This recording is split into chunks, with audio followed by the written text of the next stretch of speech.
All right. Here we are, guys. Starting this game with a recap. Last time, our intrepid band of adventurers, Storm Animus, were investigating some cultish activity in the city of Aradale. Your search has led you to the Undercity, a long, at least forgotten by the overworlders, a long forgotten city, inhabited by a number of drow and Durgar and other races. Your search led you to a large Gothic-style temple. And in this temple, an investigation had been going on where several of its parishioners were murdered. After kind of persuading your way around a drow inquisitor, you found a secret door. And Ortok had put his hand on the door, revealing a riddle. Solving the riddle, you guys went inside and discovered a room that was essentially life-size demon's chests. You all putzed around the room for a little while, but eventually decided it was best for you to try and complete the game, winning in less time than the DM would have hoped, than defeating the stone golems that were summoned afterwards. After this game, you guys felt like you were pretty hurt, so you settled in for a long rest, and that is where we're going to begin our game tonight. So, who is taking first watch on this long rest, if anyone? I'm not. I can. Atreus is? Yep, yeah, I can. All right, so go give me a perception check.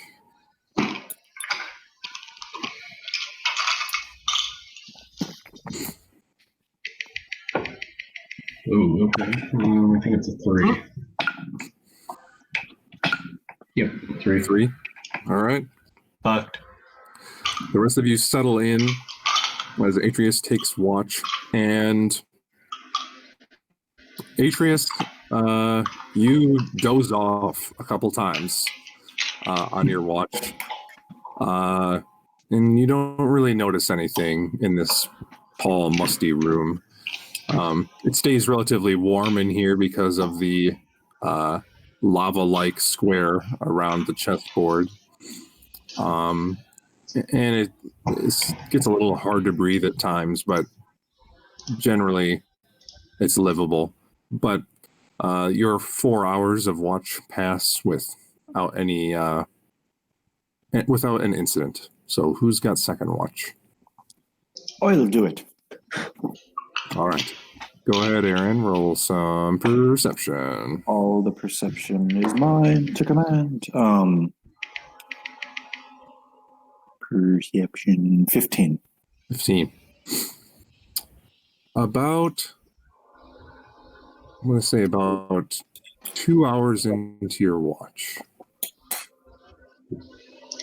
Not much has happened for the first 2 hours, but about 2 hours into your watch, you start hearing a low kind of humming.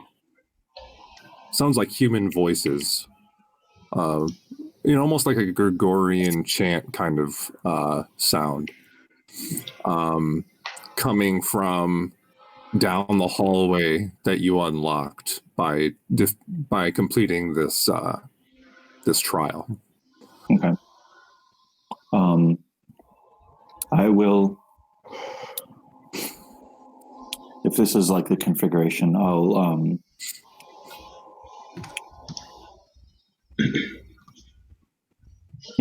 I'll like kind of quickly wake up Moloch that I'm next to. And being woken up for the first time with 1 hit point, Because I go, "Whoa!" I get up out of my unconsciousness. So I'm the hell of it. I can point it. I'm like, "Whoa!" Can I do the like over the mouth thing? Like, shut the fuck up. Yep. Okay. Awesome. After a very intense moment.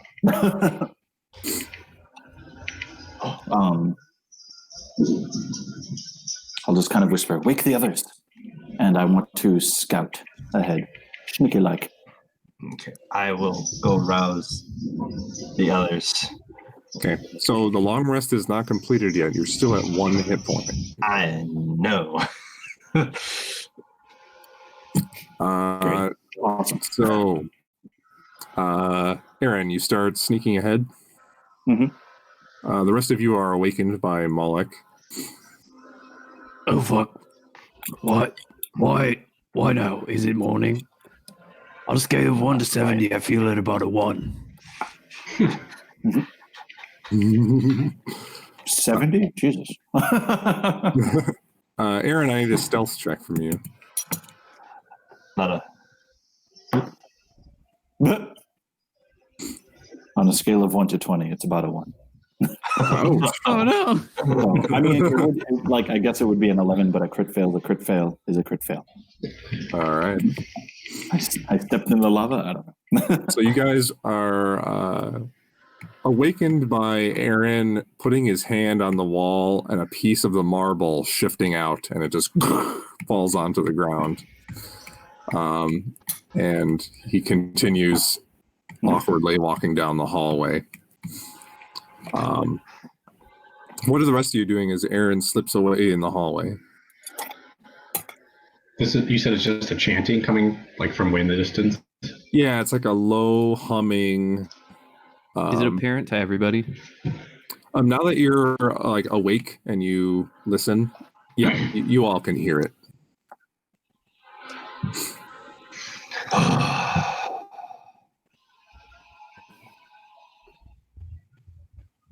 I mean, we're surrounded by lava. I'm We're gonna- probably okay. Slowly make my way to here and kind of push my back against the wall and try to like ready myself.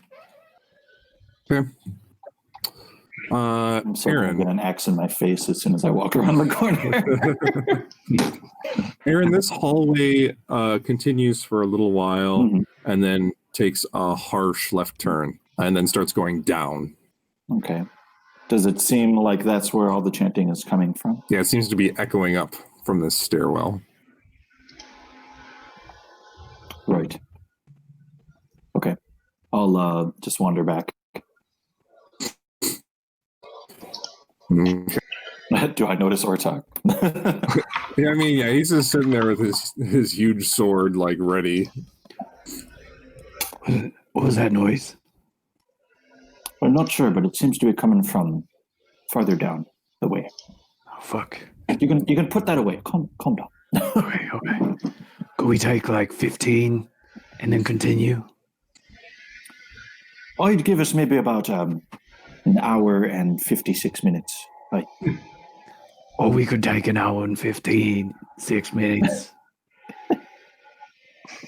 If we have that much time, is what I'm saying. Right. I'll keep watch. You three get your rest.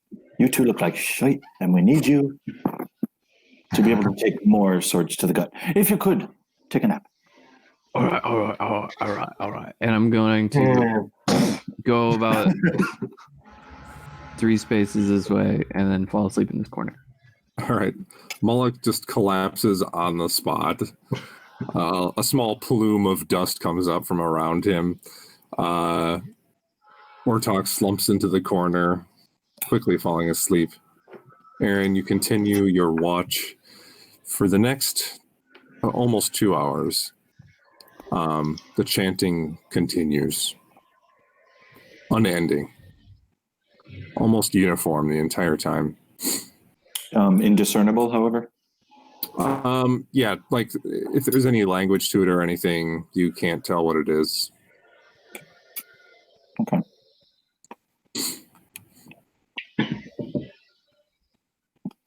then I will, I'll just be vigilant, but Okay. finish out the time. You all awaken 2 hours later, with all your hit points restored, spells restored, and half of your hit dice back. Woot woot. Oh, good morning. I feel about 100% better now. About 100%. Just about. Right.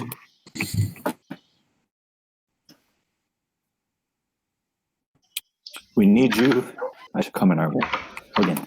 Is there still chanting? There's still chanting. Just sounds like a couple monks. Like, how hard is it to kill Anything? a couple monks? It's not any louder. Can we?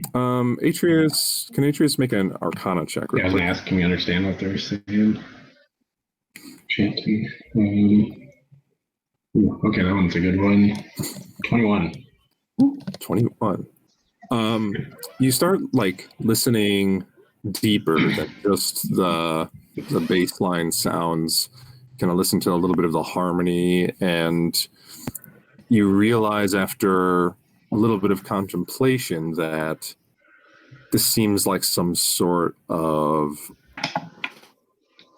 incantation, like a spell incantation.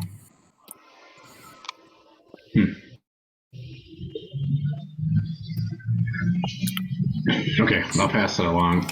I don't know exactly what they're doing, but it sounds like they're some sort of spell incantation. I'll take a hop across. All right. Easy enough.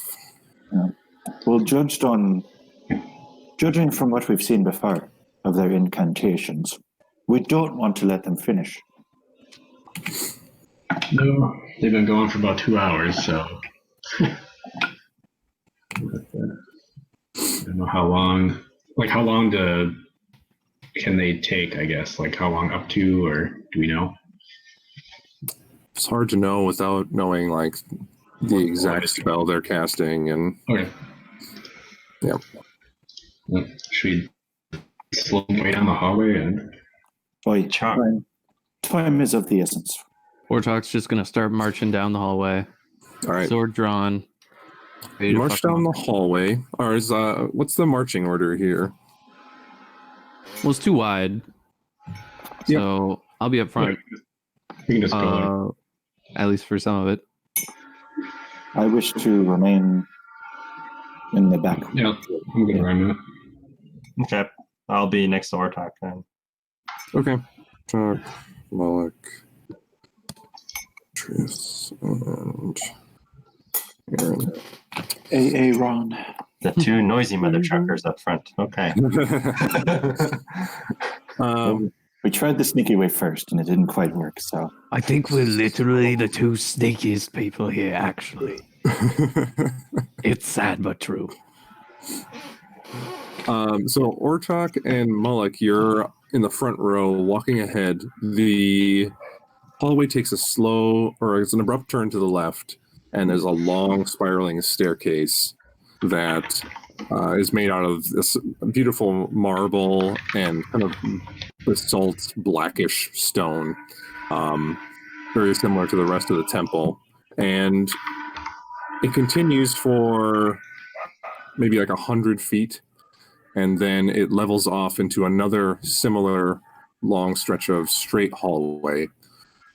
Ahead of you, there is a faint bluish glow, in addition to kind of the flickering of what would be torchlight or firelight. And you get closer and closer, seeing that there is a figure standing in the middle of the hallway immediately beyond the glow. There is a similar looking bluish barrier that you had seen before that was blocking the entrance or blocking this hallway. As you approach, the figure behind this shield has long white hair, kind of bluish skin, full set of plate armor, Oh. shield. And he's behind the blue. And a long black blade, seemingly sheathed into on his side. Sure. I don't want to jump immediately- to conclusions. I immediately take out my swords and ignite them. But that looks a lot like that one guy who tried to kill everybody. What's his name? Theron, Oh, yeah. we have a score to settle.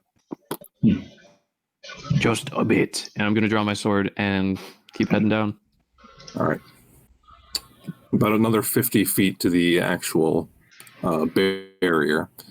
You arrive at the barrier, Theron looking in all of your eyes.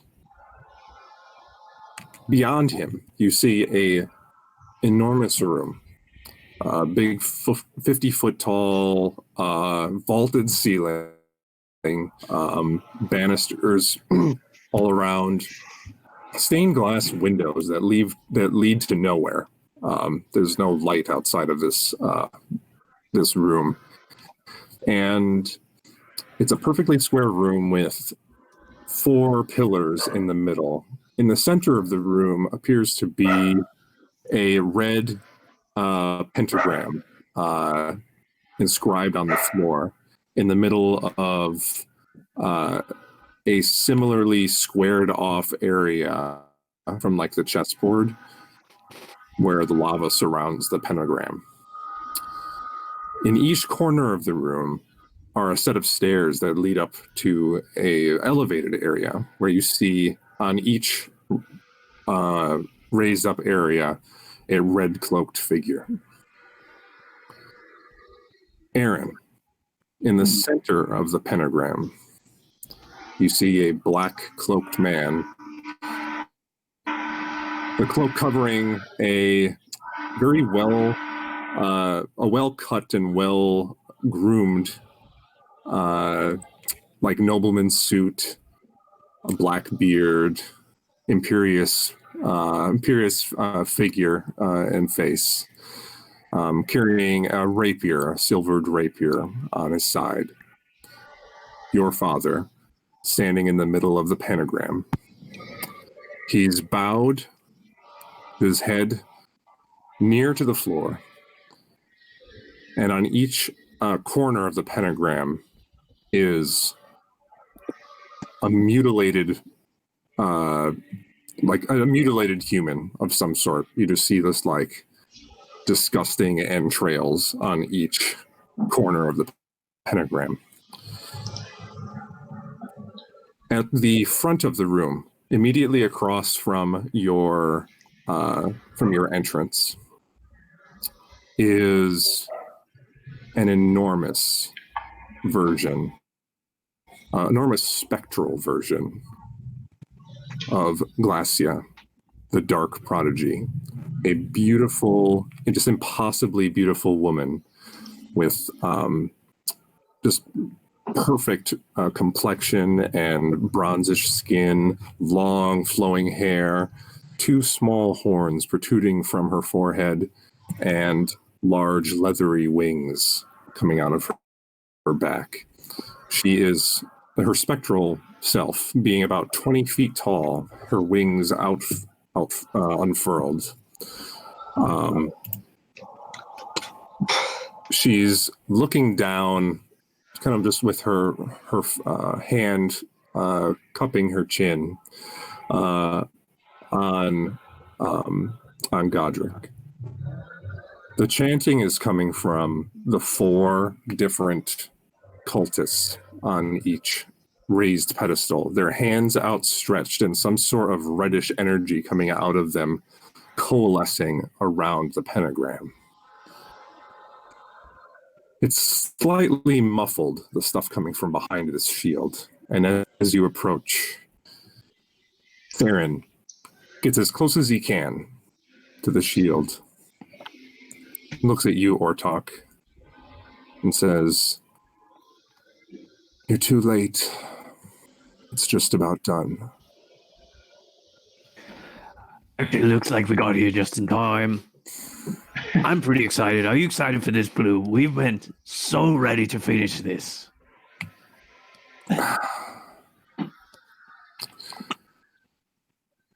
I should have expected some childishness from you. Can I walk Never were past, that bright. can I walk past Ortok and like get, we'll be like close to each other. Darth Maul and Qui-Gon. Me and him. That's what I was thinking. Not that a while ago. And I'll just look Theron straight in the face, straight in the eyes. Theron, you don't have to be beholden to her or anyone. You can help stop this monstrosity. Put an end to all this. What are you doing? Why are you doing this? We're making the world a safer place. A safer place. Safer for who? For everyone. That demon mistress promised the world a safer place. The world is chaotic, Aaron. My mother died from roving bands of orcs. The world that Glacia promises has no room for such monstrosities. Should replace it with bigger monstrosities. Don't you see? But there, he gets like you see a small, like, not like a vein pop, but you can start seeing his veins in his forehead. He's a little angry. He says, "But there will be order." Order is death. Life is chaotic, friend. Everyone here has not led an orderly life. Everyone out there in the world is not leading an orderly life. That is the way of life. You don't know what's going to happen. You just have to react to it. You have to go forward on your own 2 feet, not relying on the gods or any demon mistresses. That man in the pentagram ran my life. I had order before leaving. And it nearly killed me. Drove me to dark places, mind you. And with these friends, this chaotic group that we have formed, out of this chaos comes life. And in life, there can be happiness. It's up to you to choose, not to rely on anyone else for it. And you, my friend, have made the mistake of placing all your eggs in one basket or another. I need to set you free. Maybe that means killing you. But you have the choice to make in all this. Not her, not him, not anyone out there or up there. It's about you. Make your choice. Or at least meet blades with us and let those decide. Do I see the necklace? Before we get to that, I need Aaron to make a persuasion check with advantage because that was an awesome speech. Woo! Persuasion. All right. Okay, I'm glad to have advantage. Not much better. Persuasion. It's a 19. 19. Yeah. He kind of puts his forehead into his palm, rubs it for a second.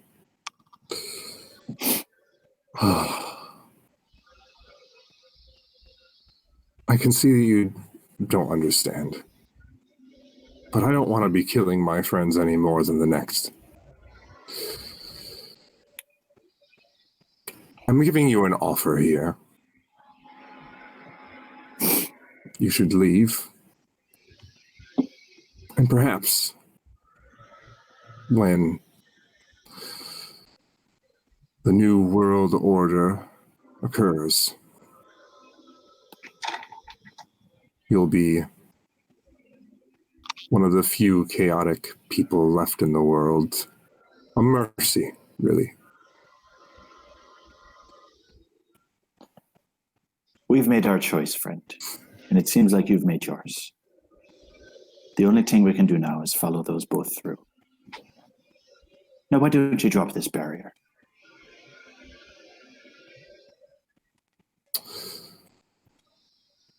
I will when the prodigy desires. And he turns around, looking at the spectral form of Glacia. She looks down at the room, and the chanting fades.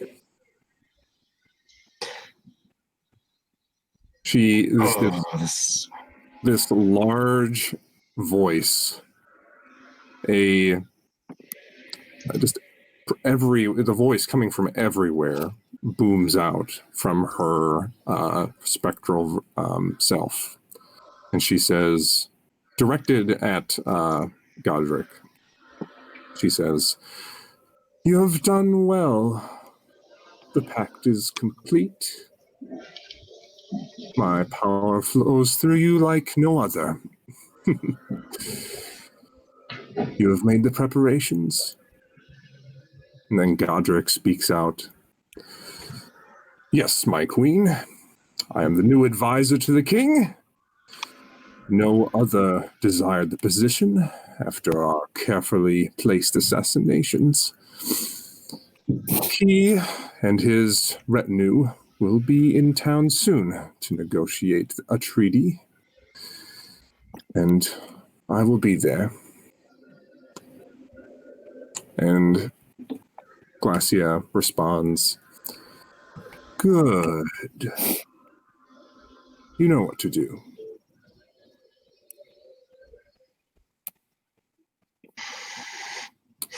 And she looks towards the door where you're all gathered.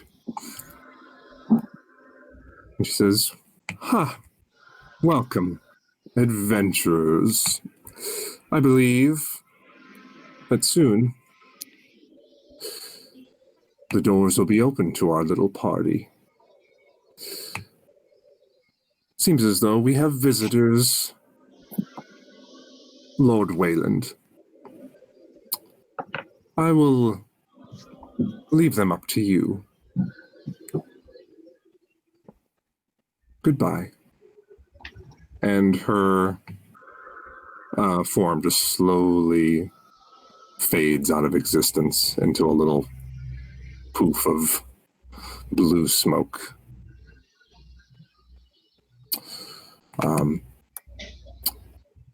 Godric eventually stands up and turns around to look towards the door. Moloch, you immediately notice a very, very familiar large necklace around his neck. This time, though, while it used to be kind of a dull thing, probably an old piece of jewelry, now gleams with a kind of fiendish, devilish red glow, and it seems to be polished totally clean. He slowly walks towards the door, but doesn't get all the way there. He doesn't cross the lava pool. And kind of goes wide-eyed for a second as his eyes cross yours, Aaron. He says, "I heard rumors," with a slight smirk on his face, "that either there was an imposter imitating my failure of a son, or he had somehow escaped the fire.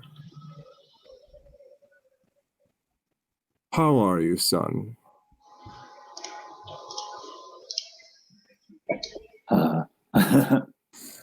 Aaron just kind of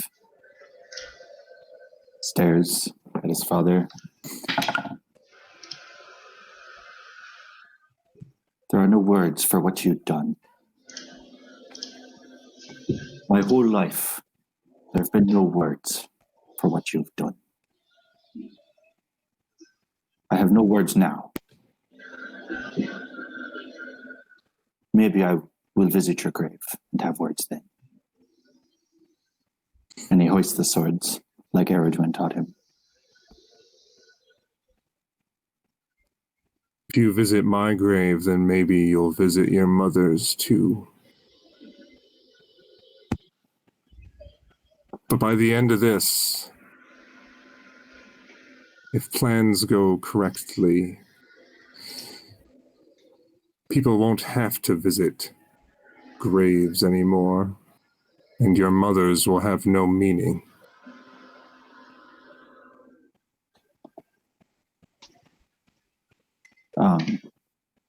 So at those words, can I like launch an attack of some kind? I mean, there's a bluish barrier in front of you still. Right. Yeah, I know. So if you want to just dash ahead and test the barrier, that's up to you. No, I'll just grip. You know that leather tightening sound? When Yeah. Yeah. After he sees your tension, he says, I had hoped that you might join me in this. Join? Do you see, while it may appear that I am a pawn, there are two sides to the deal.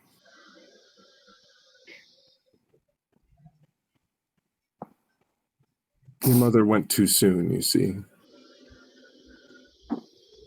And I look to correct that.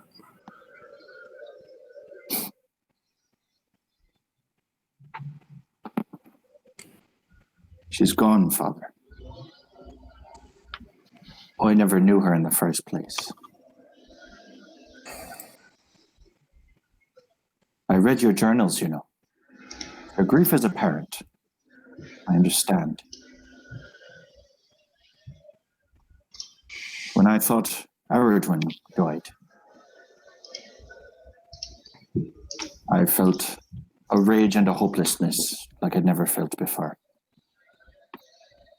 But what you're doing, what you've done, this goes beyond political schemes, assassinating rich boys and pretty girls to gain a little more foothold in that shithole upstairs. This is too much. This is beyond anything. This is all it has ever been, Aaron. All it has ever been. The Glynn family killed my wife when she was too young to go, trying to put me into my place, trying to keep me down, keep me as some sort of servant among them. And you, as much as I disliked you, you had talent. You took down all of the threatening people that would have taken my position by the king. And now they're too afraid to take it. And here we are on the eve of the day before I can advise him. Here you are, coming straight to me. And I have now the power to both satisfy my pact in the respect of all that would have put me down years ago.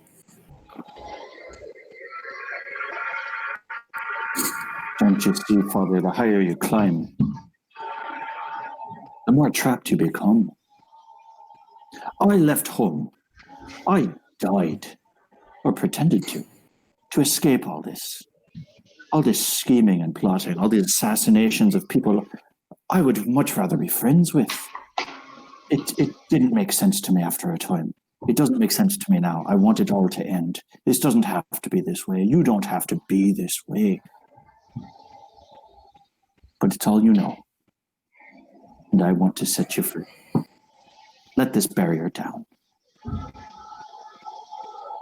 And let our fates be decided this day. Always to the point, Aaron. Well, if that's the case,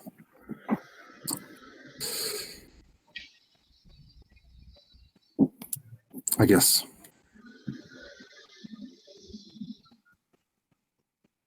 Well, so it shall be. We'll let the fate decide, shall we? And he snaps his fingers, and the shield flickers away. Wings out. And as the shield flickers away, I need everyone to please roll for initiative. Woo! Well, that's just fantastic. 4. Oh wow, I beat somebody.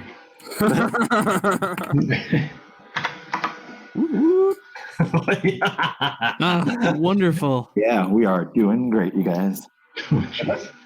Oh, great. I rolled a 2 as well. Oh, Lord, I got this.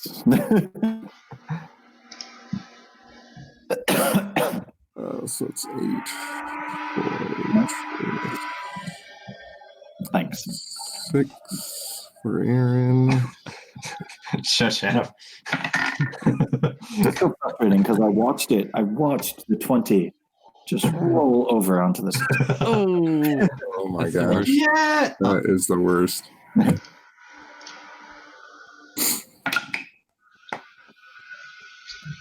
Cool. I knew this session was going to be emotionally draining for me. and it's not even halfway through. Right? I've met my arch nemesis. I've met my father. The shit doth hit the fan. Right.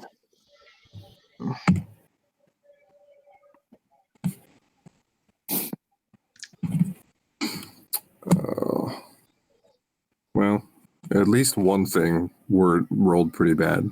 No. 1. All right. So we gotta change some maps now, don't we? I'm a map. I'm a map. I'm a map. I'm a map. I'm a map. Map time. Nap time? Map time. Sure. Ah, those things. I wanted naps pretty bad today. I gotta adjust my stream. Get everyone on the screen.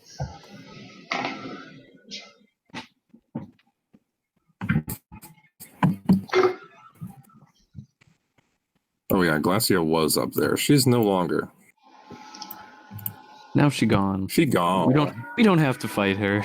Okay. Not yet. All right. The shield goes down. At the top of the round, Theron takes out his blackened blade and charges. He is going to...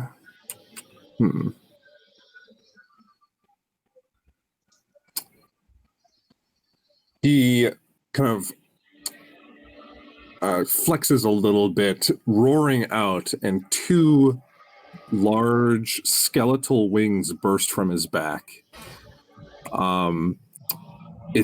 And his skin blackens a little bit. You see blackish veins going through his neck and his arms.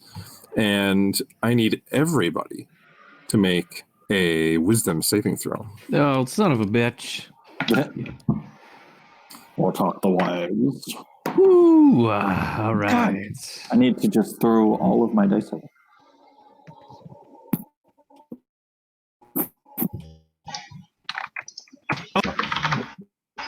Oh. Aaron has a 1. Now. Oh, man. Yes. Oh no. All right. So Mullock and Atreus succeed. You feel kind of this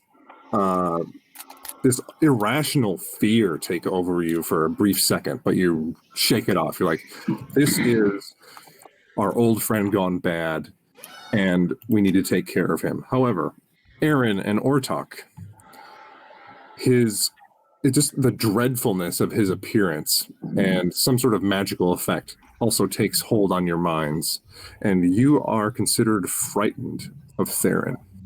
Oop. Oh, shit. That's the next level. No. So you guys know the effect as well. If you ever end your turn more than 30 feet away from Theron, you can start re-rolling the save. As for the effects of frightened, you can't willingly move closer to Theron, and attacks against Theron are at disadvantage. That is Theron's action. So that's going to end his turn. Now it's Ortok's turn. Ortok's gonna go into a rage. And because of his rage, he has mindless rage, which means he cannot be charmed or frightened while raging. All right. So you are no longer frightened. He's so scared, he's pissed off. I'm so upset irrationally for some reason. And I'm going to... Let's see here. Oh, crap. I need to pull up a card. I'm sorry. I don't have it pulled up. I'm going to use the thing where I shoot forward at things, where I turn into lightning. Charge. Some sort of charge. Charge. I'm going to charge him. Let's see here. Where's my card? All right. We're going to Shazam him. I'm going to Shazam him. Shazam. Oh, shit. There we go. Legendary Sword of Strong. Let that be the activation word. All right, I'm going to charge forward. Straight line.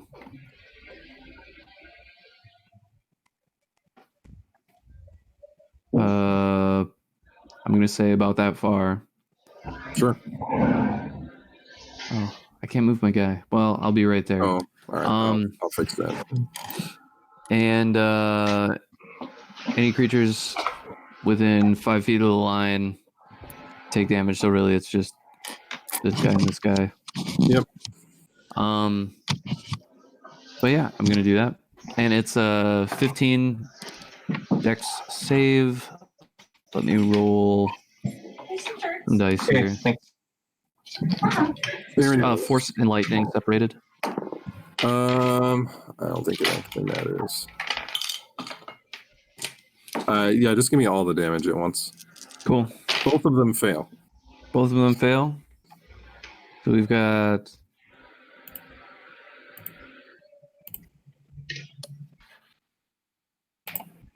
23 points of damage. Nice. Should be able to move your token now. Boop. All right, so all of you watch as Ortok's body and sword become all electricity as it jolts across the room, colliding with both Theron and the strange demon creature across the floor. You reappear as Ortok behind him, a scorch mark left across the ground. What else do you got? Let's see here. Well, my bonus action was to rage, and technically that was my one attack. So You got some movement if you want to move someplace. That's about it, probably. I think that's pretty much all I got. I will say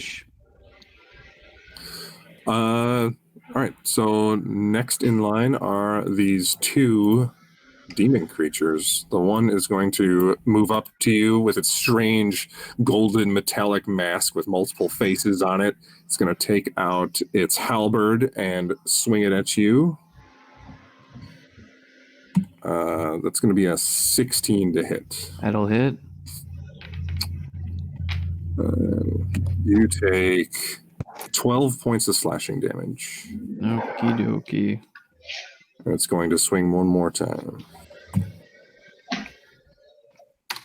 That's going to be a 10 to hit. Ooh. Then the other one is going to turn around after being blasted back a little bit and swing its halberd at you. 24 to hit. That hits. You take 6 points of slashing damage. All right. And he's going to swing again with a 20 to hit. That'll hit. And you take 10 points of slashing damage. Oof. So both of them whirl their halberds around, getting various hits in. You manage to duck one of them. And they are wordless as usual. That's going to be their turns.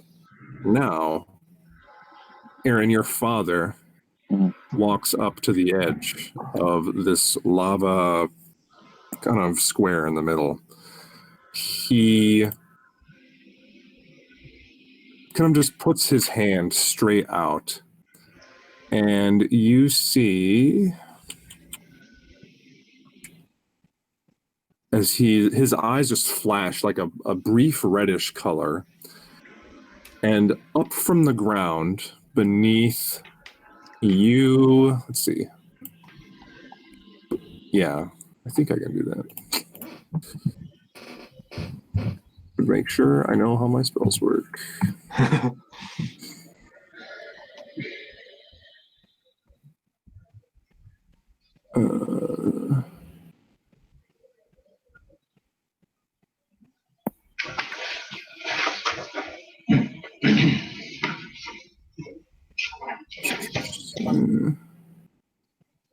Oh, geez. Oh, gee. Oh, crap. Oh, crap. Oh, crap. All buckets. Yeah. Where do I want to put this? What's the size? Oh, geez. Can I draw a circle? That would be nice. All right, so 5, 10, 15, 20. He's going to make a wall of fire. He cast it in a ring that occupies that space. Up from the ground, from underneath a couple of you, the ground just erupts fire into the air. It goes up about 20 feet into this just insanely bright and hot ring.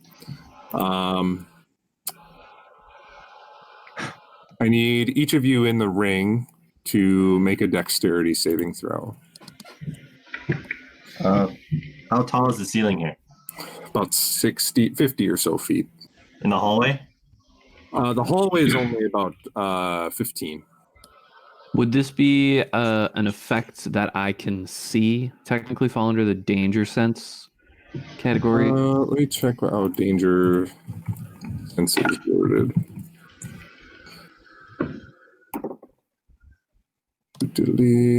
Uncanny sense when things are, it should be giving an edge. And dexterity against effects you can see, such as traps and spells. Yeah. Woot woot, here we go.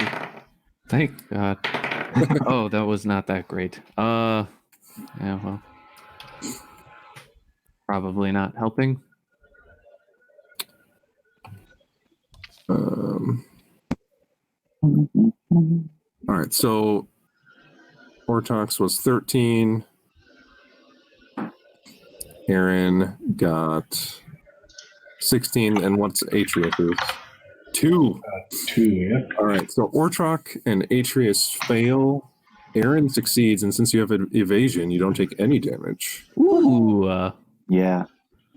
Living that rogue life. All right, so we've got.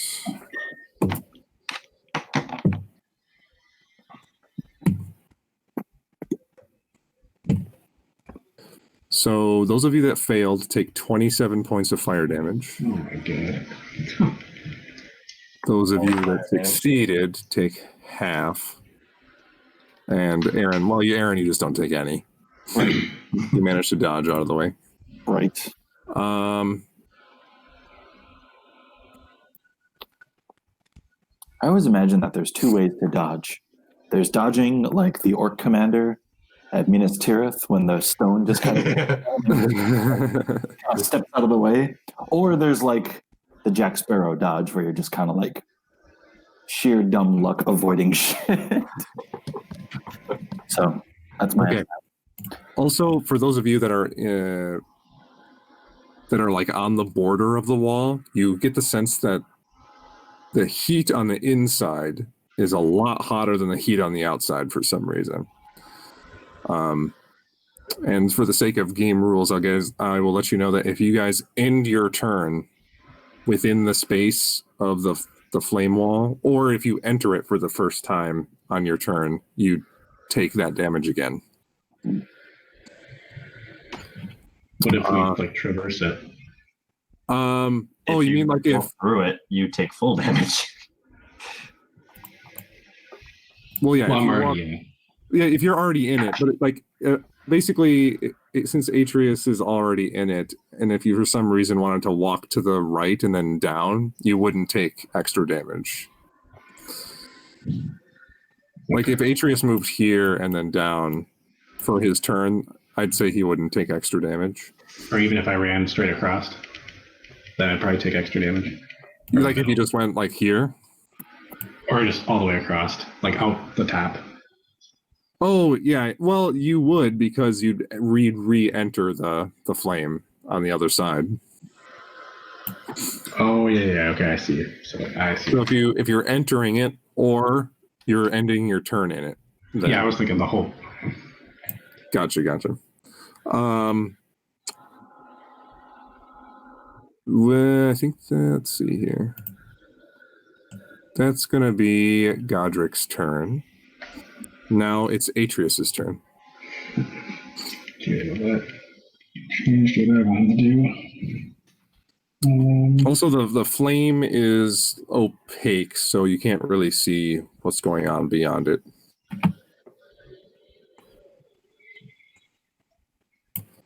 Okay, so if I walk out the top, though, then you said it's like I'm re-entering it. So I get damage again. Okay.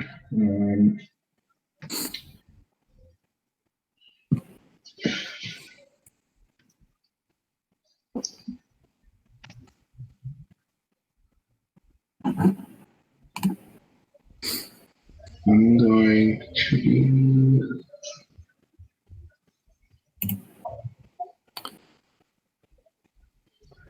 I think I'm gonna do.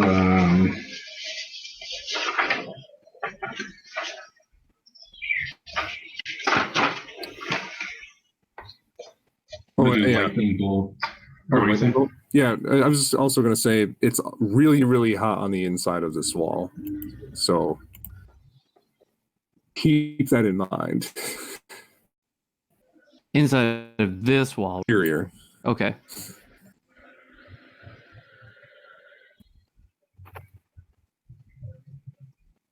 Okay, yeah, so I can do. Yeah, I'm gonna do lightning bolt, but then for my bonus action too, so like after I cast lightning bolt, I'm gonna use where I can like float up to 10 feet to then kind of move behind Moloch here. Okay, sure. So then I would, so for lightning bolt,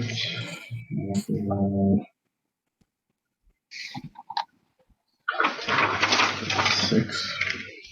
Oh, not 8. 8 6.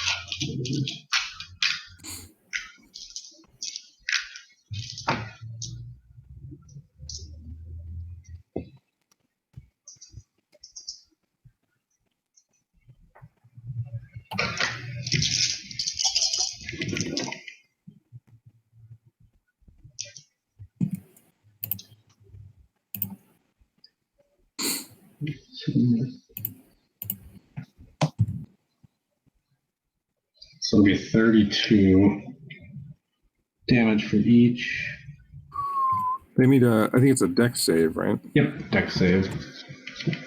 The demon creature immediately ahead of you rolled a natural 20. Oh, dang. Okay. But Godric then rolls a 9.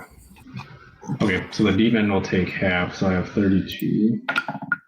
So 16 for him, and then 32 for... and then Theron will get 3 points. Oh, you're shocking him with your... Yeah, that just happens. Yeah, he's in 10 feet, so... Okay. And then my bonus action was the floating. Yeah. Tempest magic. Cool. So, as the ring of fire appears, you quickly react, and this huge lightning bolt cascades from your fingertips, moving out towards the demon and where you last saw Godric. You hear the demon you see the demon just like duck as the lightning bolt just skims its shoulder. But in the background, you hear this loud like, ah, as the lightning bolt courses through Godric. Then, with a burst of wind, you sail backwards over Moloch behind him. Is that all you got? Yeah, I might just walk, go right there. Okay. Now it is Aaron's turn. Right.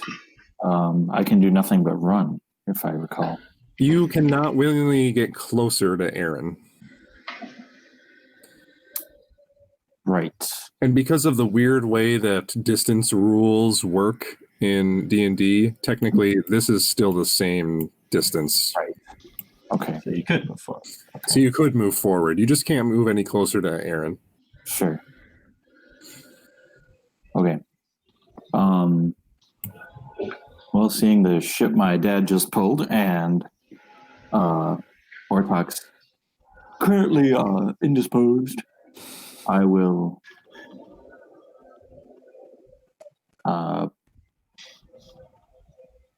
out of fear for him, I want to rush past him to go help Ortox. So can I rush up to here and attack this Guardidu? Sure. I'm really double checking when you take the fire damage. It's either when you pass through it or if you end your turn. Yeah, it says on one side of the wall. Creature and, I could also just go right here. But because I was technically in it and I evaded it. Yeah, that doesn't mean the persistent. I'm just going to read this out loud so I can make sense. Side of the wall, selected by you when you cast a spell, and he chose the inside of the wall. Deals 5/8 fire damage to each creature that ends its turn within 10 feet, or ends its turn within 10 feet of that side or inside the wall. Well, you chose the inside.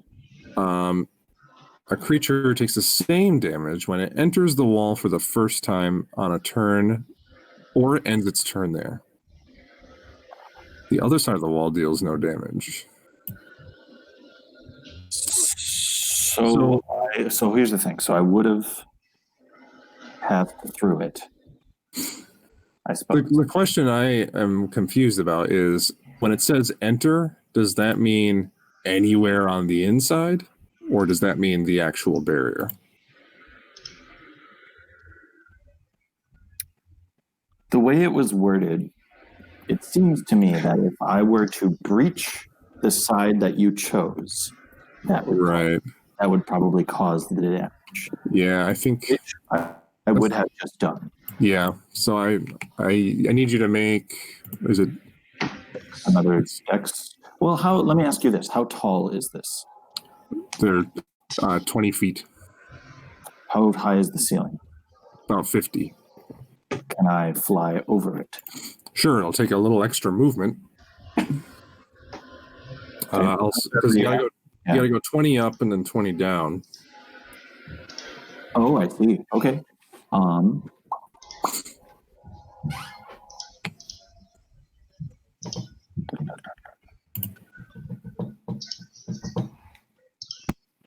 Can I kind of cheat a little bit and use my athlete feat to make a running high jump that only takes 5 feet rather than 10? So I can like kind of cut 5 or 10 feet off of that. Oh yeah, sure. I'll allow that. Yeah, that's cool. Okay. Can I just do some cool acrobatic shit? Unfurl my wings, jump over the flaming pillar of fire, and attack this weird sentinel dealio? Nice. Yeah, you do. That's the thing, Mitch. Yeah. So you just get a good long run, leap up into the air like some sort of Olympian, and do a twist as your wings unfurl. Because it's a magical item, it does not burn, and you manage to fly over the edge. I'll say you're still hovering 5 feet in the air, but you're still managing to attack the creature because you're still within 5 feet. Whew. Okay. All right.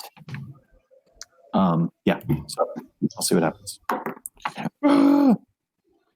Oh wow! Now I'm rolling well. So 16 plus, was that a plus 8? Yeah, so 22 or 24. 24 to hit. Yeah, that'll hit. Woohoo! Okay, and then the flame swords are on, so the thing will take some flame damage. Mm-hmm. We have that. Plus, However, I do need separate damage. yeah, I'll let you know what that is. These two are flame. That's the regular. It's the sneak attack. Okay. Proceeds to dump a 5-gallon bucket of D6. All right. So the flame damage is 9. 9. 9? And 3, so 9. Oh, wow. And then 20 damage for the... Yeah.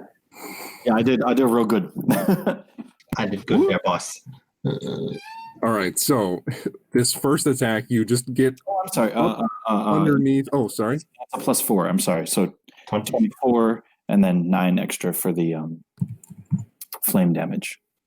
So with this attack, you're coming from the top, and you uppercut with the blade, and manage to get it's focused on Ortok, so it's you essentially get it right underneath the helmet in the back of the head, and you slice into its neck, yanking the blade out. This kind of brackish black blood comes off of it. You hear this kind of ghostial scream in your head from its telepathic scream.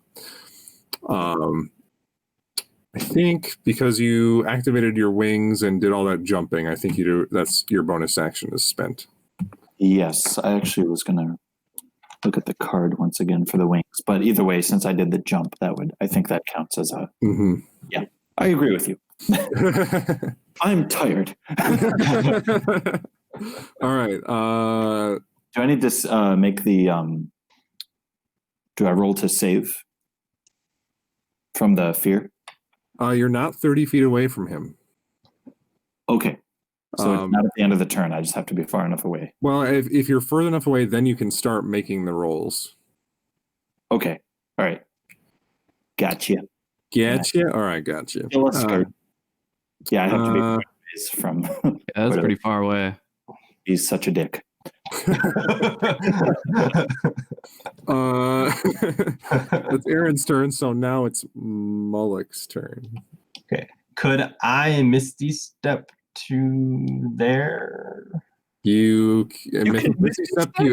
think Misty Step, you have to see where you're going.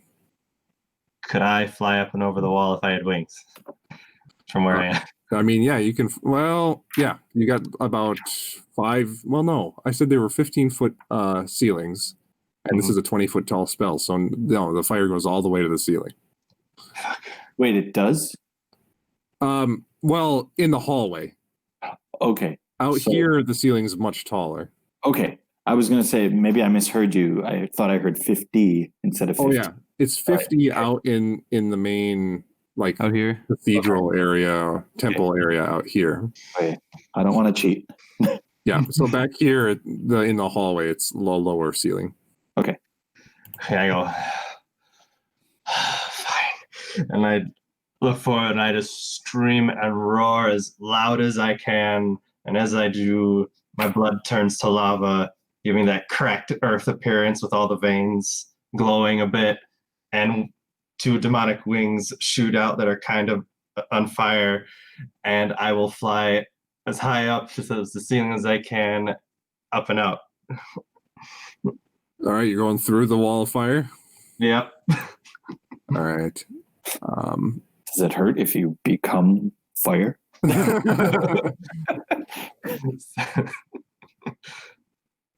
All right. So the save only happens, the deck save only happens when the spell is cast. So when you willingly walk through, you just take the damage. So that's what you want, Cody, right? You're just walking through the fire? I take half anyway. Woo! Yeah, I know. So here we go through.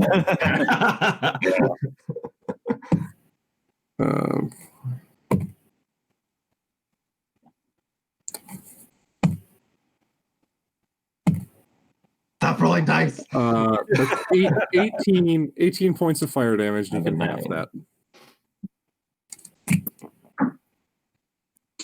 Okay. So you spend 10 feet flying up, and now you're flying ahead. Where do you wanna go?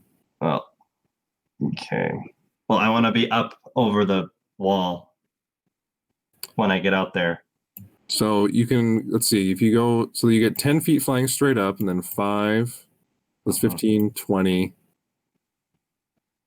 Okay. 25. And if you fly straight up from here, then you'll be above everything. Okay.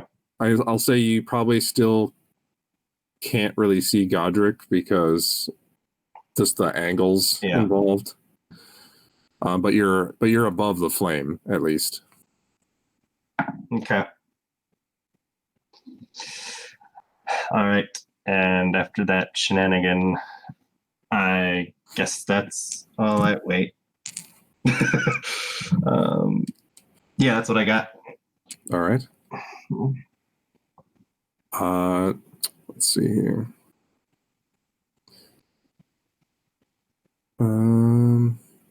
Somewhat 25 feet up there. You're Yeah. 25 feet up. Because your fly speed's 30, right? Correct. Okay. This cultist over here is going to Shit his pants. cheat his pants. That'd be funny, wouldn't it? The Bardic Brown note. Yes. He brought the brown pants. He is going to just put his hands out, and a small ball of flame is going to go flying towards Aaron. Nope. No. No. I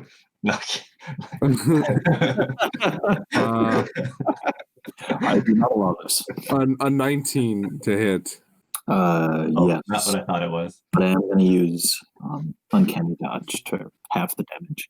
Okay, you take 5 points of fire damage. Okay. You can have that. Woohoo! All right. Do we have? I forget. Do we have to 2 or 3 at that point? You know, I've been saying I always forget what I say, but let's just say we're rounding down. Okay. Yeah, we do round down. That is what we do. What we do. There's a whole feat for rounding up, I'm pretty sure.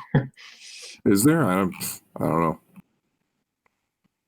All right. This cultist here is just going to move to the front of this balcony here. What is the range? 20, 25, 30, 35.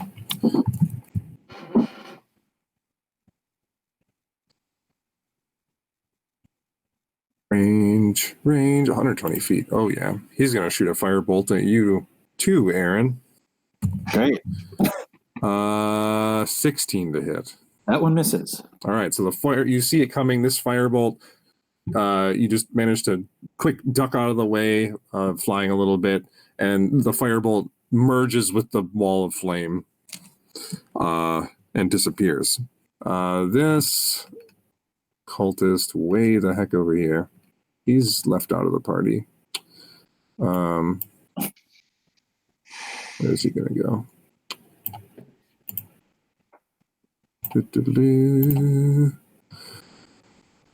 That's what happens when you have lots of spells. Okay, 5. What a problem. 20, 25. He's gonna move here, and then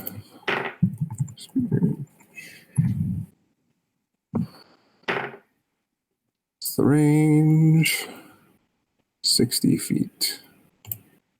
So 5, 10, yeah. Gotta find a thing. So Ortok, right next to you, like a dark, hellish looking spectral mace appears right next to you. Son of a bitch. And well, right now it's gonna be this rook token. All right. I fall on you. A giant spectral lollipop. But only in one of two directions.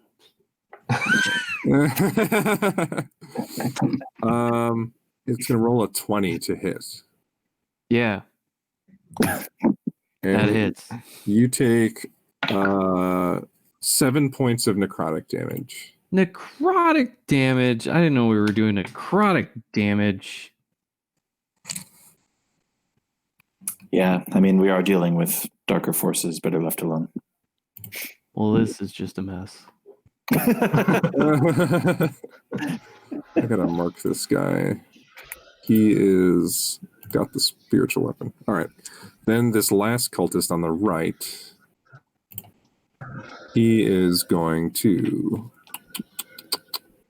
see 5, 10, 15, 20, Have a drastic change of heart and attack. Gotcha. 25. He's going to run up there, and he is going to put his hand out towards Ortok. Ortok, you start feeling your muscles tensing. I need I think it's a wisdom saving throw. Ortok for wise. 6. 6. You feel all of your muscles begin to tense up as you are now paralyzed. Oof. Body-wide Charlie horse. Oh, God, that sounds terrible. So on the end of each of your turns, you can try that save again. Cool. Now we're back to the top. Theron awkwardly doesn't have fire resistance and is going to take a bunch of damage. We didn't plan this out, oh shit. it is very lucky to not quite care, though. So that's the thing. But he is going to, well, I mean, he's going to take the damage because he's just going to run out. Let's see which direction he's going to go. 5, 10, 15. Yeah, he's going to move there. But he is going to take this damage. So.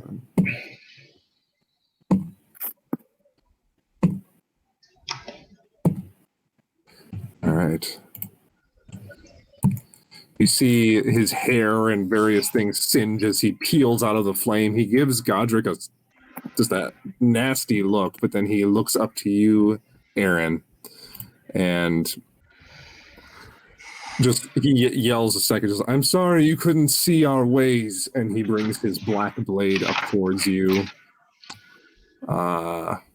with a, oh, well, that sucks. That's a 12 to hit. Jolly good. He's going to attack again with a 14 to hit. Also misses. And he gets a third attack. Man, he can't really roll very well. It's a 16 to hit. It barely misses. That's good. All right. So he just slashes 3 times in a little bit of a rage, and you just manage to like dip, dive, duck, dodge I was thinking that too. out of the way. That's going to be his turn. Then we are to Ortok, who is paralyzed. Then we get to the end of your turn, and you got to roll a wisdom save.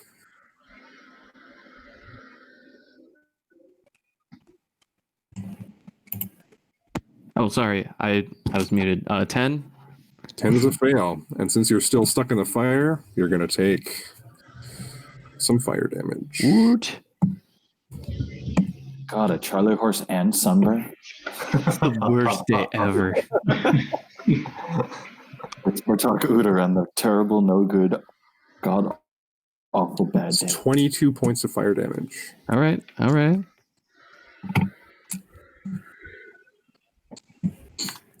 All right, so that's Ortok's turn. Now these demon creatures. You're 25 feet up, right, Moloch? Okay, Yes. yeah. Yeah, they're still just going to wail on Ortok as he's paralyzed. Woot. There'll be a 20 to hit. That'll hit. Not good.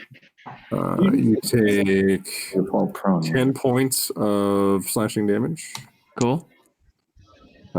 Second attack is a 7 to hit. That misses.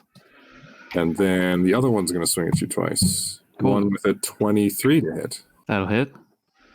You take 11 points of slashing damage. So if I'm I'm frozen, right? Yeah, they're getting an advantage. So if I go down, do I just stay frozen? I'm pretty sure the spell fades. Okay. I'm on the ground dead. Like very dead. Well, All right. yeah. Not dead. But been better. But then better. Take a look around you, Helen. We're at the threshold of hell.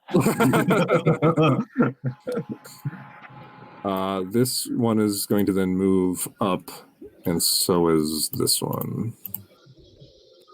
And we're going to put a little marker on Ortok. Wait, Ortok's down? Yeah, he's down. Yeah, I'm down. Oh, shit. In the burning ring of fire. Now, Stuff, folks. I'm on the It's- edge of the burning ring of fire, please. it's Godric's turn. He is. He's just going to say, "You can't win, son. But I have a prior engagement to get to. I bid you farewell." And he claps his hands together, and you see his body just be sucked into a small vortex of some sort, and he vanishes. I can't, throw a dagger at him or anything. Unless you have a reaction that specifically says you can react to stuff your opponent does. You can't. I knew I should have taken counterspell.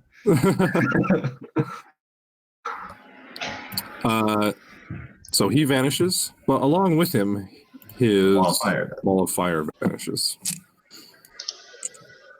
Would when I hit that lightning, would that have canceled the wall of fire? Oh, I should have rolled a concentration check for that. I was just thinking about that now. We can just forget about it. I mean, it's already done, so. Well, it would have negated a lot of damage. Ortok may still be alive. And I might be at full health. I always forget how concentrations works.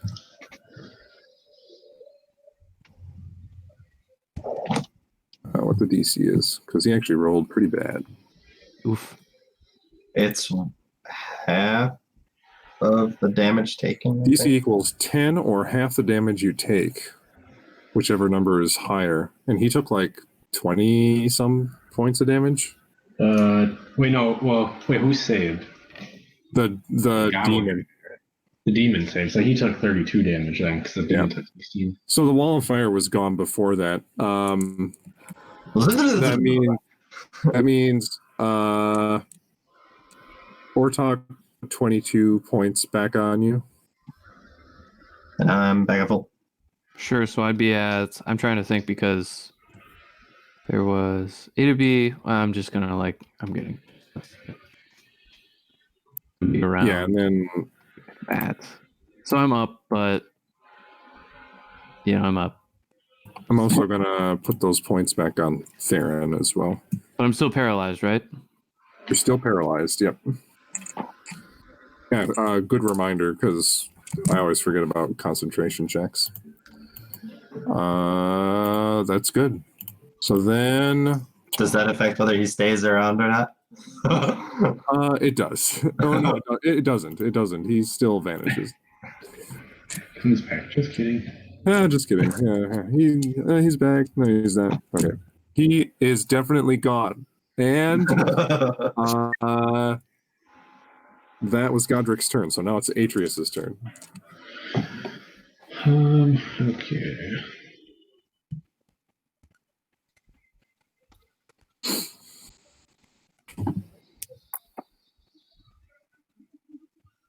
How high, like these raised corners, how high are these up? They're about 10 feet up. Oh, okay. What are you doing?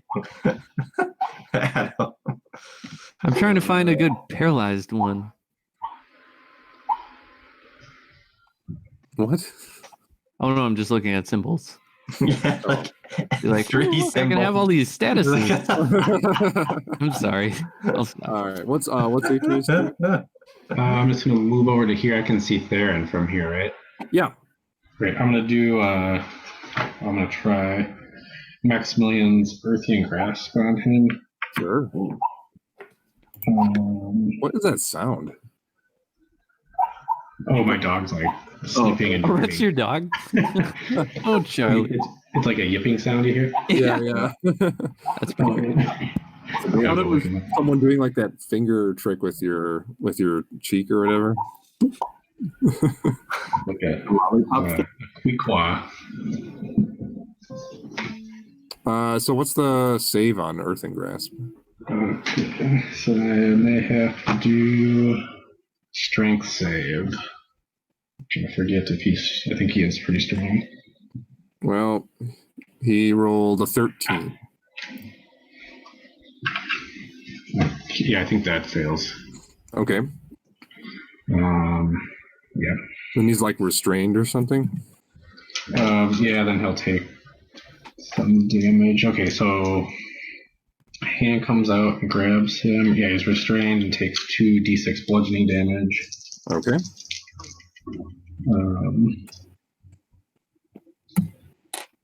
So that'd be 8. 8. Nice. And then, so he can break away with a successful strength check. Okay. Is that he needs to do that as an action or? Yep, as an action. Okay. Then, yeah, so they can break free. Then for my bonus action, I'll use a potion. Okay, sounds good. How much? What do I roll again for that? What is it? If it's a regular potion, it's 2d4 plus 2. Okay.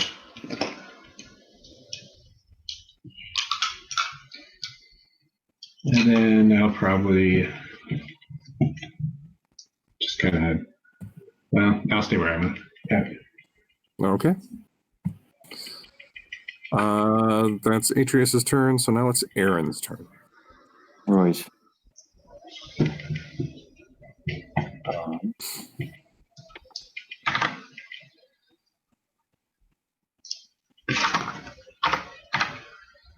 Yeah. Okay. Let me just check real quick.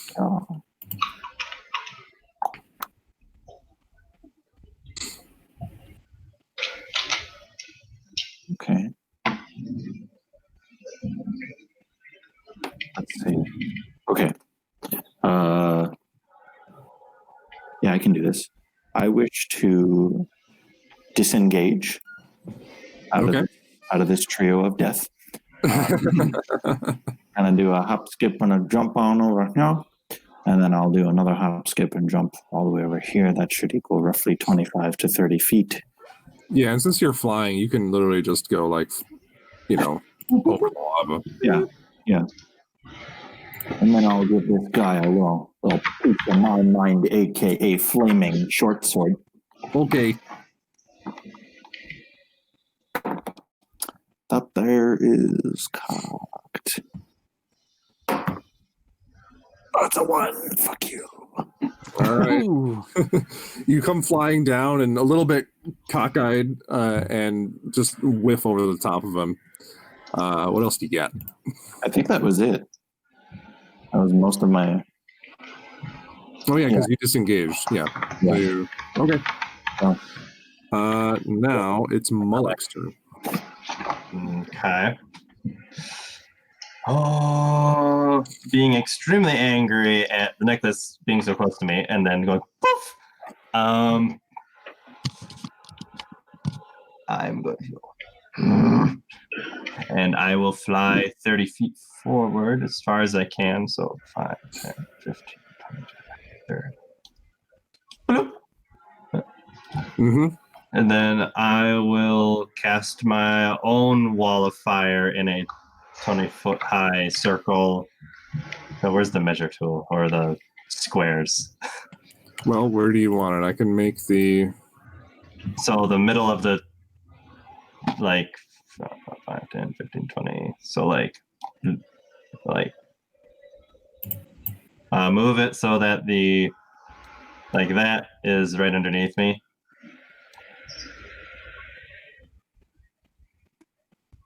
What do you want? What One do you more want? up. One more up? Like that. Oh, jeez.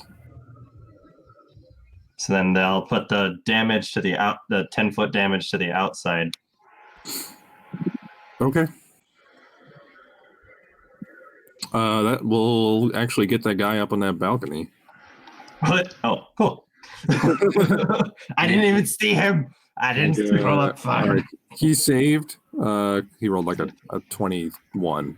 So I assume that saves. But go ahead and roll the damage. Okay, 5d8. I believe.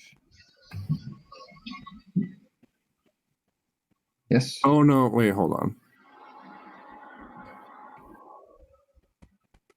He's not. Okay. If I'm reading this right, he's not in the space. So. Ends this turn within 10 feet of the side or inside the wall. Yeah. So, but only when it's cast, the only ones that take damage are the ones that are actually in the wall. Okay. So, never mind. But yeah, if he ends his turn there, then he'll take damage because he's within 10 feet. I will be floating there and just eyeballing the blue one. Okay. So as this, you put out your weapon, as it courses with more fiery energy, lights up, your eyes light up with fire, and this entire region gets engulfed in flame. The cultist that's up on the balcony just puts his hand up in with the reaction, is like, "Ah!" as he is blinded, essentially. All of you see this kind of hellish demonic form of Moloch hovering above his own wall of fire, an intimidating sight. Is that all you got, Moloch? Yes. All right.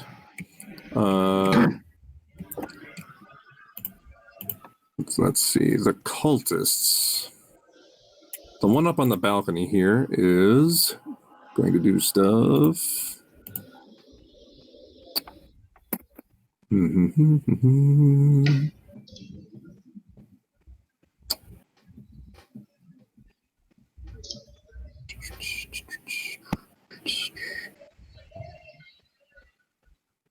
he doesn't have much else. So he is going to just cast a firebolt at you, Moloch. Can he even see me? Yeah, that balcony is up like 20 feet. Oh, it is. Okay. Yeah. He rolls an 11 to hit. Nope. and All right. bounces off me. The fireball just kind of fades into your fire-resistant body. Then this cultist in the bottom left here, he is going to, let's see, 5, 10, 15, 20. He ended his turn there. Yeah, well, good point. I'm dumb. Go ahead and roll that damage. Okay. He's not a smart cultist either. Yeah. What's the damage?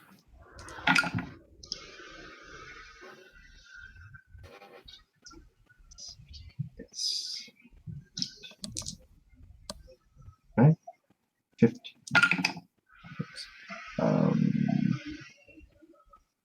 19. Poor boy. Not fully understanding the danger of his situation, he shoots his firebolt at you, curses to himself, and then looks at his hands as some skin starts singeing off. And now this cultist moves up to Theron. You see him put his hand on Theron, and all of a sudden, Theron appears to be moving incredibly quickly. Ooh, Pulse. those haste spells.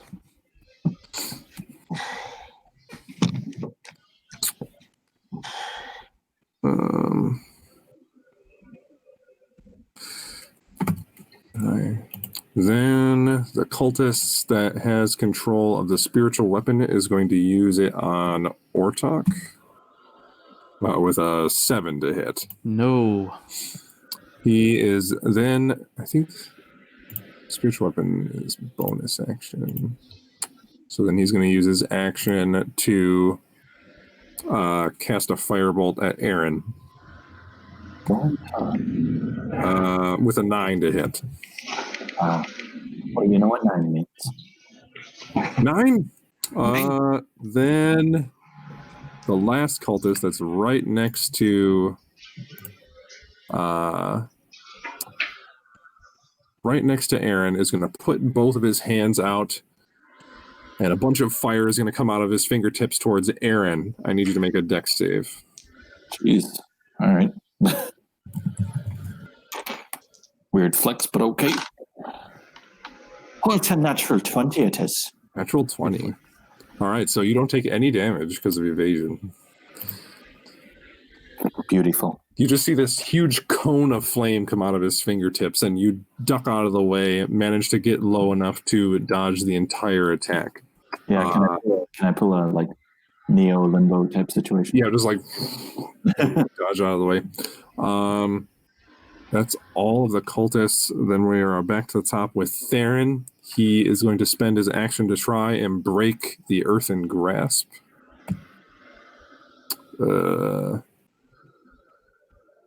He gets a 16. Oh, dang. Okay, so that matches mine. Yeah, then he beats it. All right. So he is no longer captured like that. I have to double check my spells. I think that counts as an action. Yeah, that's his action. Okay. Now we be hasty. But he is hasted, so he has an additional action.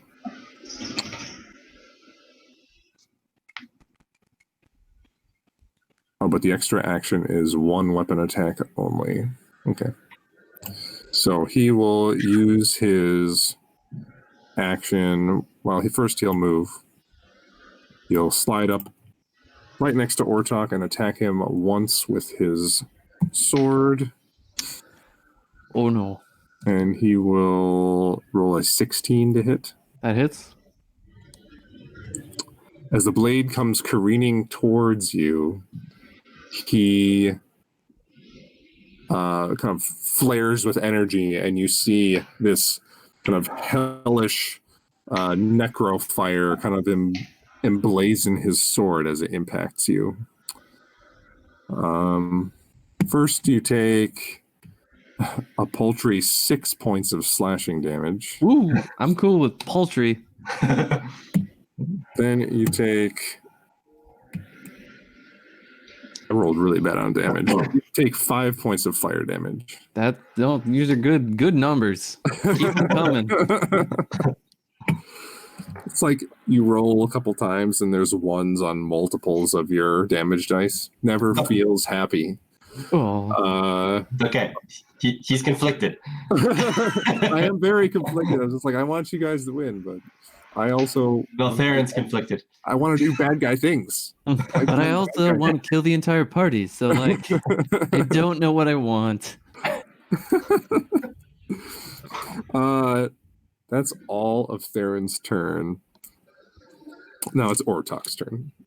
Woohoo. So I'm still paralyzed, so I'm gonna try to not be. All right. Go ahead and roll your save. Let's see how well this works. Lucky die. That's an 8. 8 doesn't save. You're still paralyzed. Great.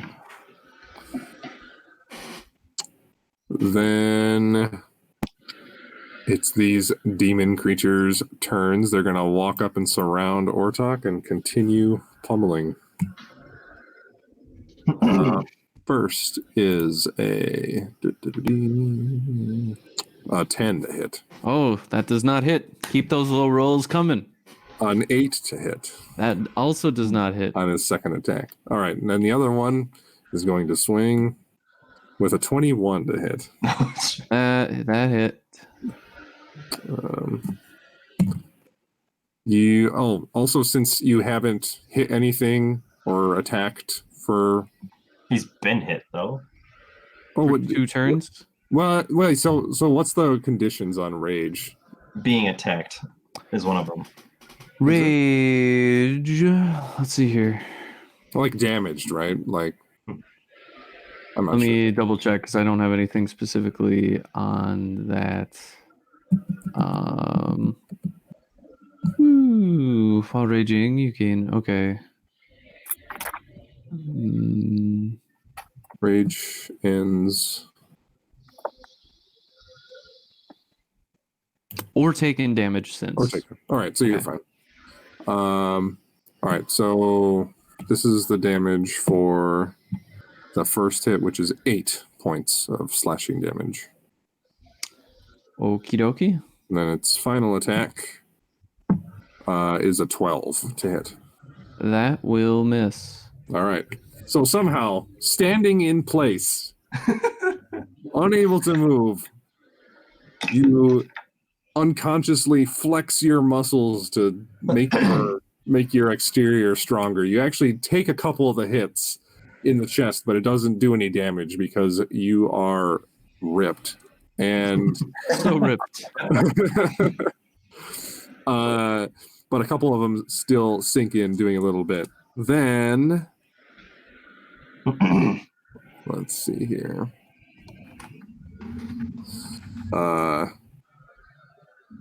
Where am I here? Now it's Atreus' turn.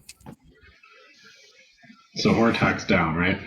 Nope, Ortok is still barely up. Oh, okay. I thought, okay, you're dropped down. Okay.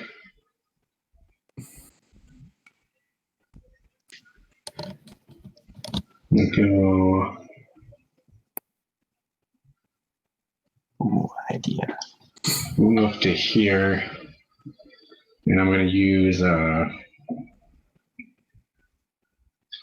Thunder Wave. So 15-foot cube originating from me. And then so Theron and then the gold guy will have to make a Constitution save. Sounds good. Theron rolls a Constitution 17. Okay, yeah, he'll pass. And then the demon guy rolls an 8. Okay. Ooh, he gets chucked into fire. Okay, so the demon guy will take.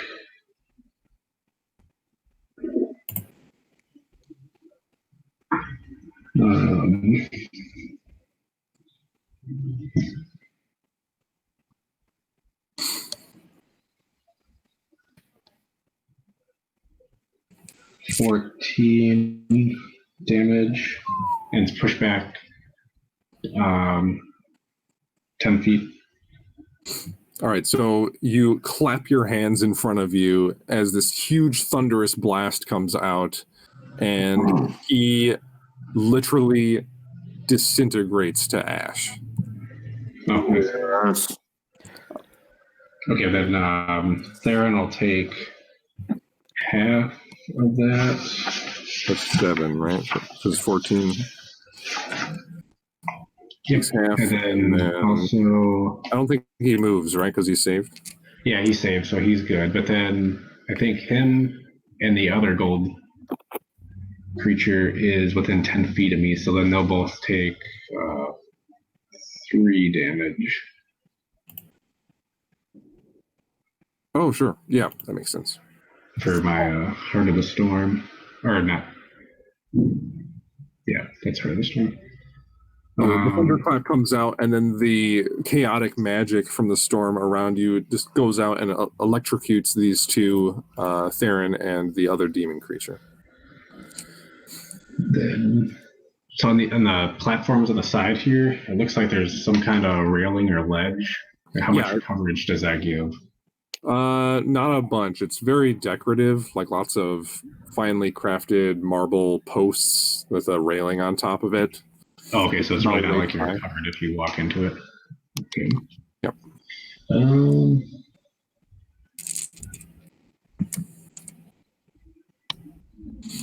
I think I got a little bit of movement left. I can move up to there. I'll just move back. Okay.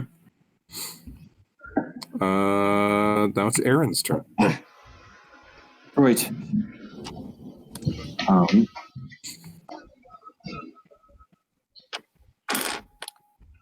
I'm still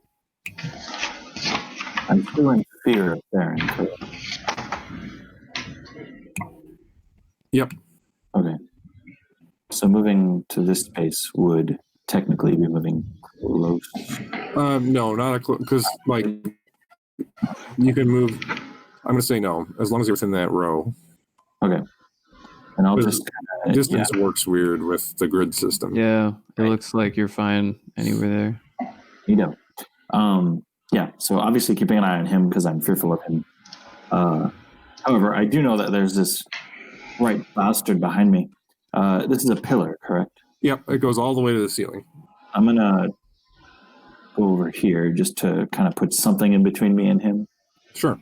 But I wish to attack this right bastard right there. All right. Fuck you, cultist! Okay. Also, since Ortok is paralyzed, you don't get sneak attack or anything like that. Oh, really? Okay. Yeah.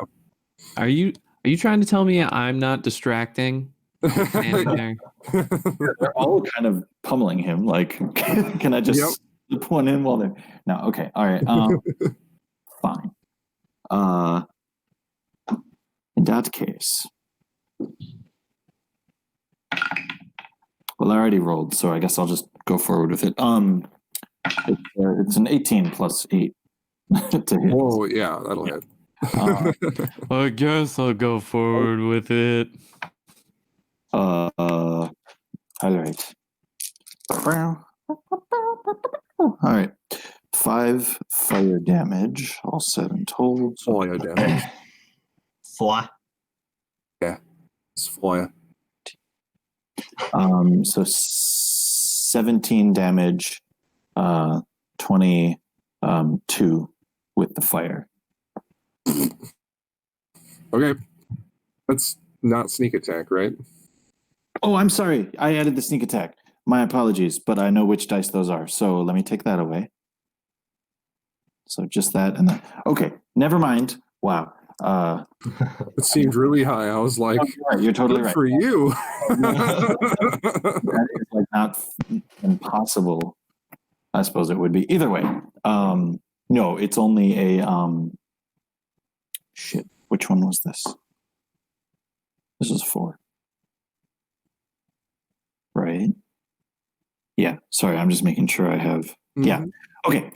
So it's just 9. No, 13. All right. Yeah. There we go. There we go.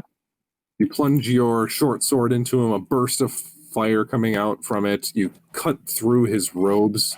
His robes getting singed a little bit. He kind of peels back, holding his wound. What else you got? Neat. Stab him. Neat. Beginning of the serial killer right there. Wow, this is really cool. I could get used to this. Yeah.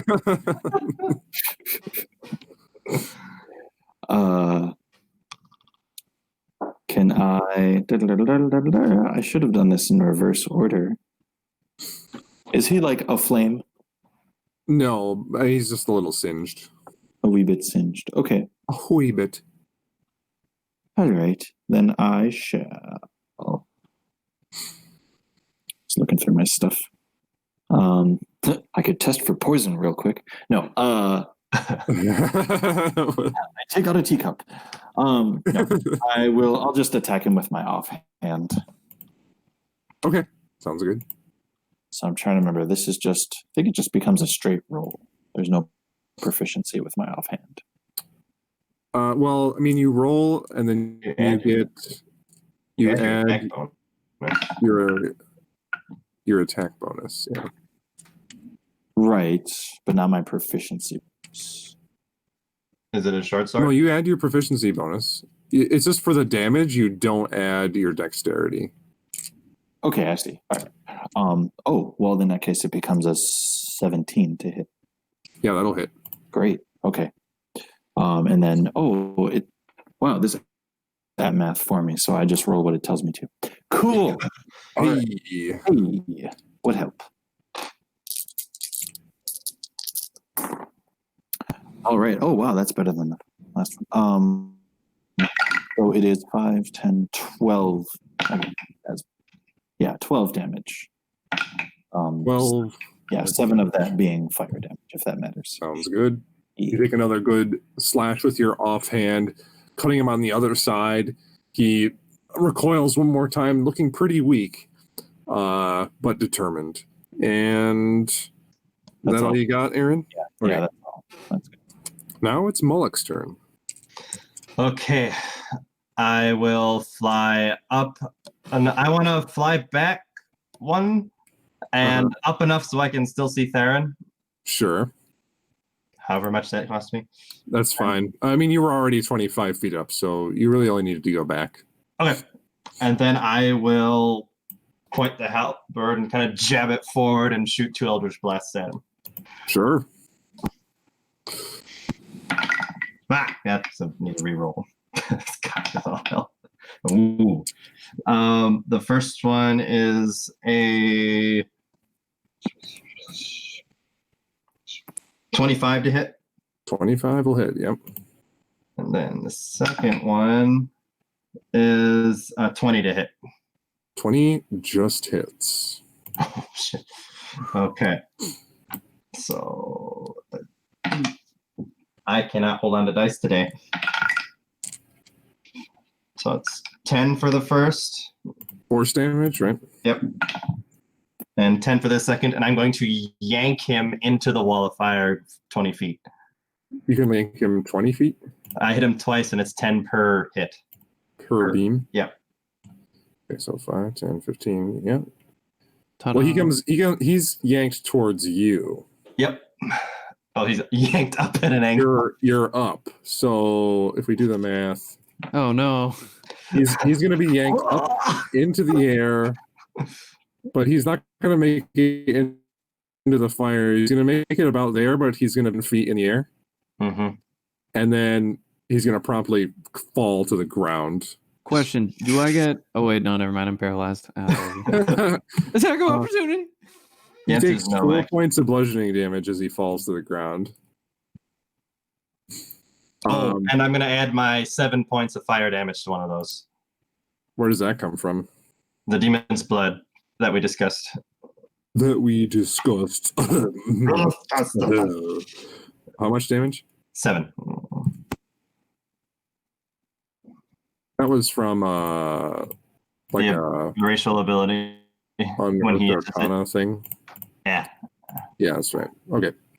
It's been a while. Okay. All right. So he awkwardly gets yanked into the air after these two beams pummel him in the chest. And he flies up and then falls onto the ground. Actually, I'm going to have him do an acrobatics check to see if he can land upright. Yeah, he lands upright. Barely, though. He does the hero's 3-point landing onto the ground, but falters a little bit. Then, Mullock, is that all you got, or you got something else? I believe that's all I got. Guess I have a bonus action thingamajigger. I do not. That's my turn. That's your turn. All right. Now, these cultists. This one nearest you, Moloch, is not going to fall for that shit again.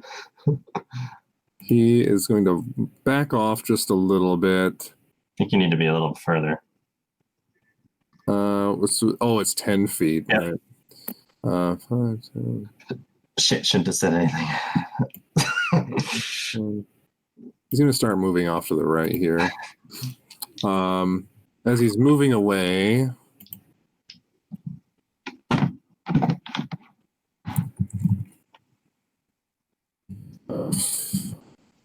he is going to, I think he's going to shout out towards you.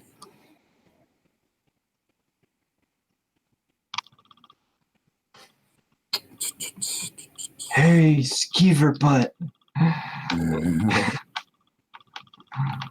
He is going to say, he points his finger out towards you, Moloch, and he just says, "Flee now!" And he points at you. I need you to make a wisdom saving throw. Wisdom souls. Oh, that's right. 16. 16. All right, you succeed.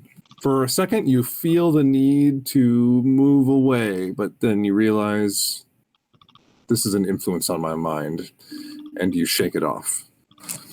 The cultist just says, "Shit," and he just starts running away.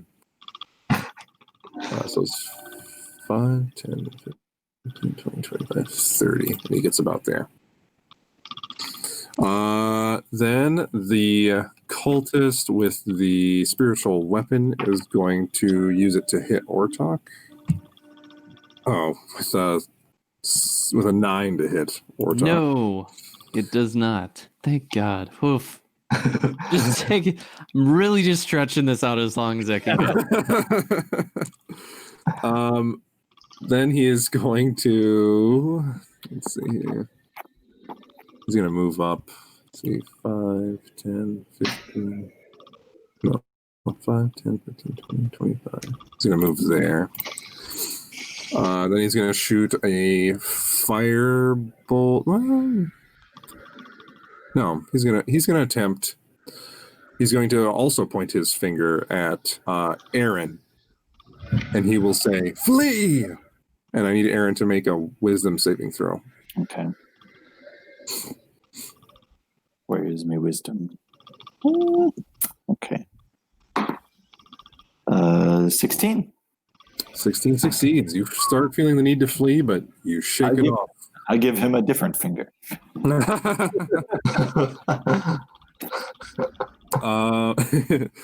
Then the cultist nearest Ortok and Aaron, he is going to fan his fingers out as a burst of flame comes towards both of you. Ortok, you automatically fail because it's a dex save. Aaron, I need a dexterity saving throw from you.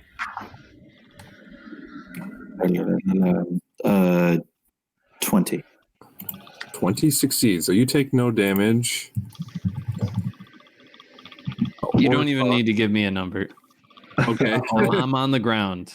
All right. It's 3d6, so It's just slightly limper on the ground. it's 14 points of fire damage. Ortok collapse. Well, yeah, he paralyzingly collapses. He's just like falls over, and then as soon as he collapses onto the ground, his body finally goes limp. The spell fading. Then this last cultist off to the left here, he is going to just shoot a fire bolt at Aaron. 7 to hit. Okay. I'm dipping, ducking, dodging. You just... I'm the master of fire. Right. You can start getting like illusions about I can control the flame.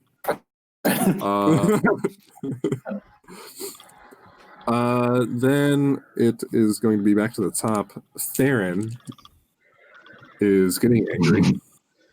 He's barely on the ground.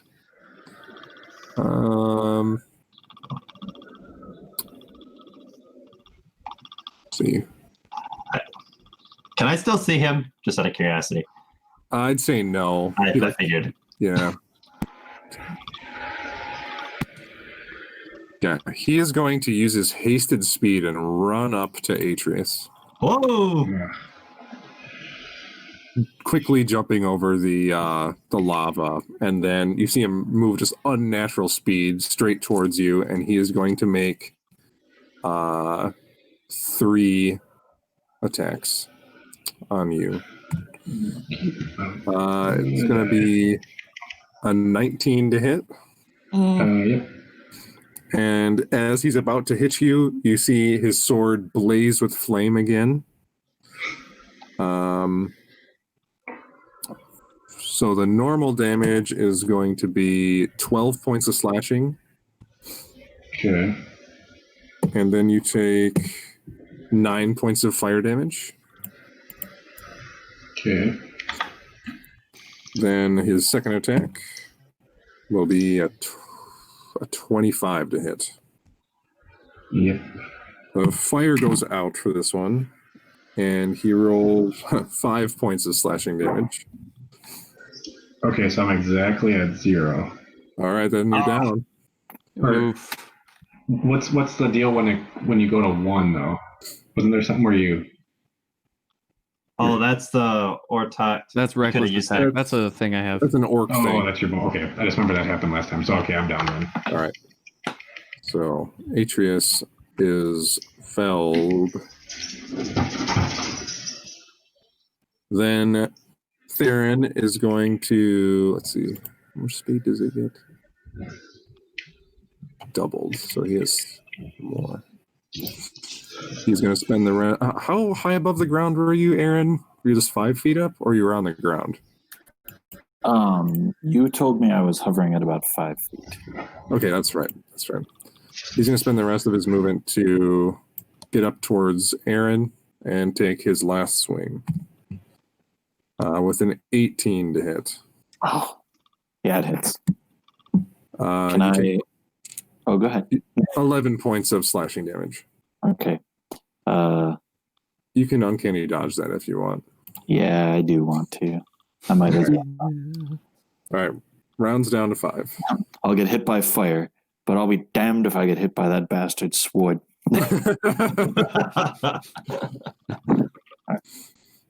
All right, that's Theron's turn. Ortok, I need a death saving throw. Woohoo, here we go. 13. 13, that's a save. Yes, it is. Wait, couldn't... I hate to do this. I mean, this is the way... We'll say this is the way it is, but couldn't you have used Relentless Endurance to... Stay up. Stay up? I did. Oh, you did. I see. Do you know how much damage I took? Holy shit.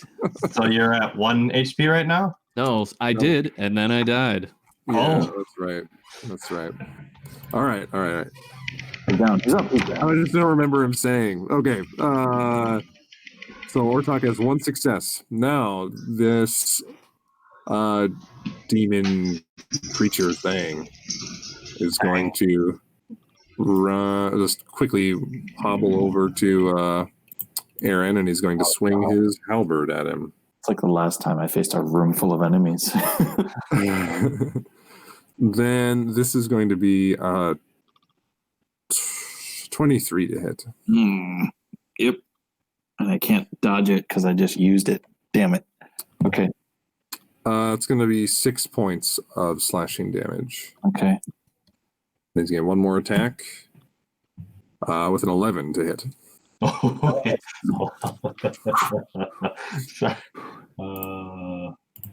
am a lucky boy. That's going to be its turn. So Atreus's turn. I need a death saving throw.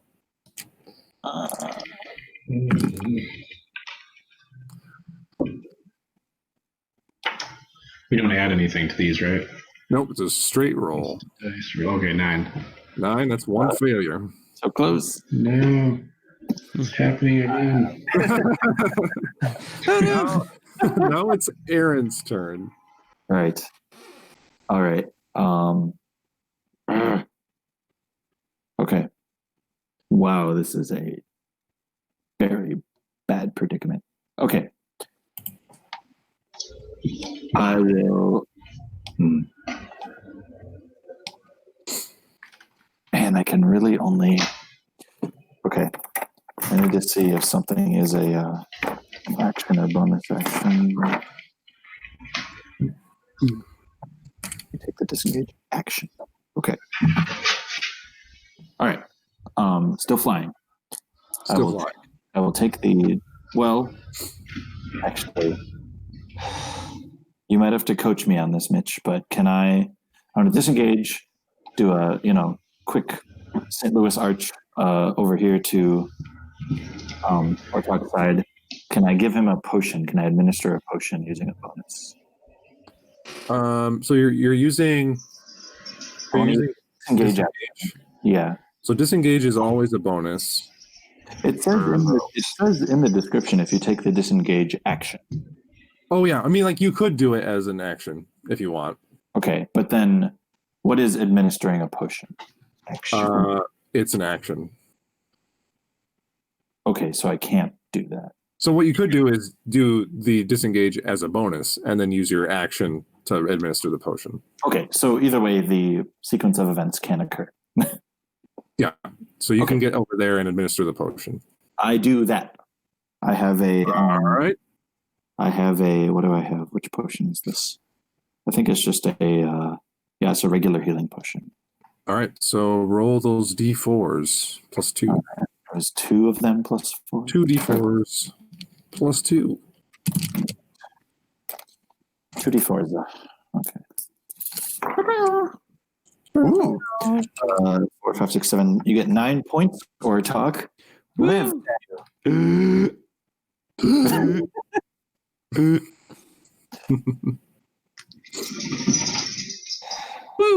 I'm back.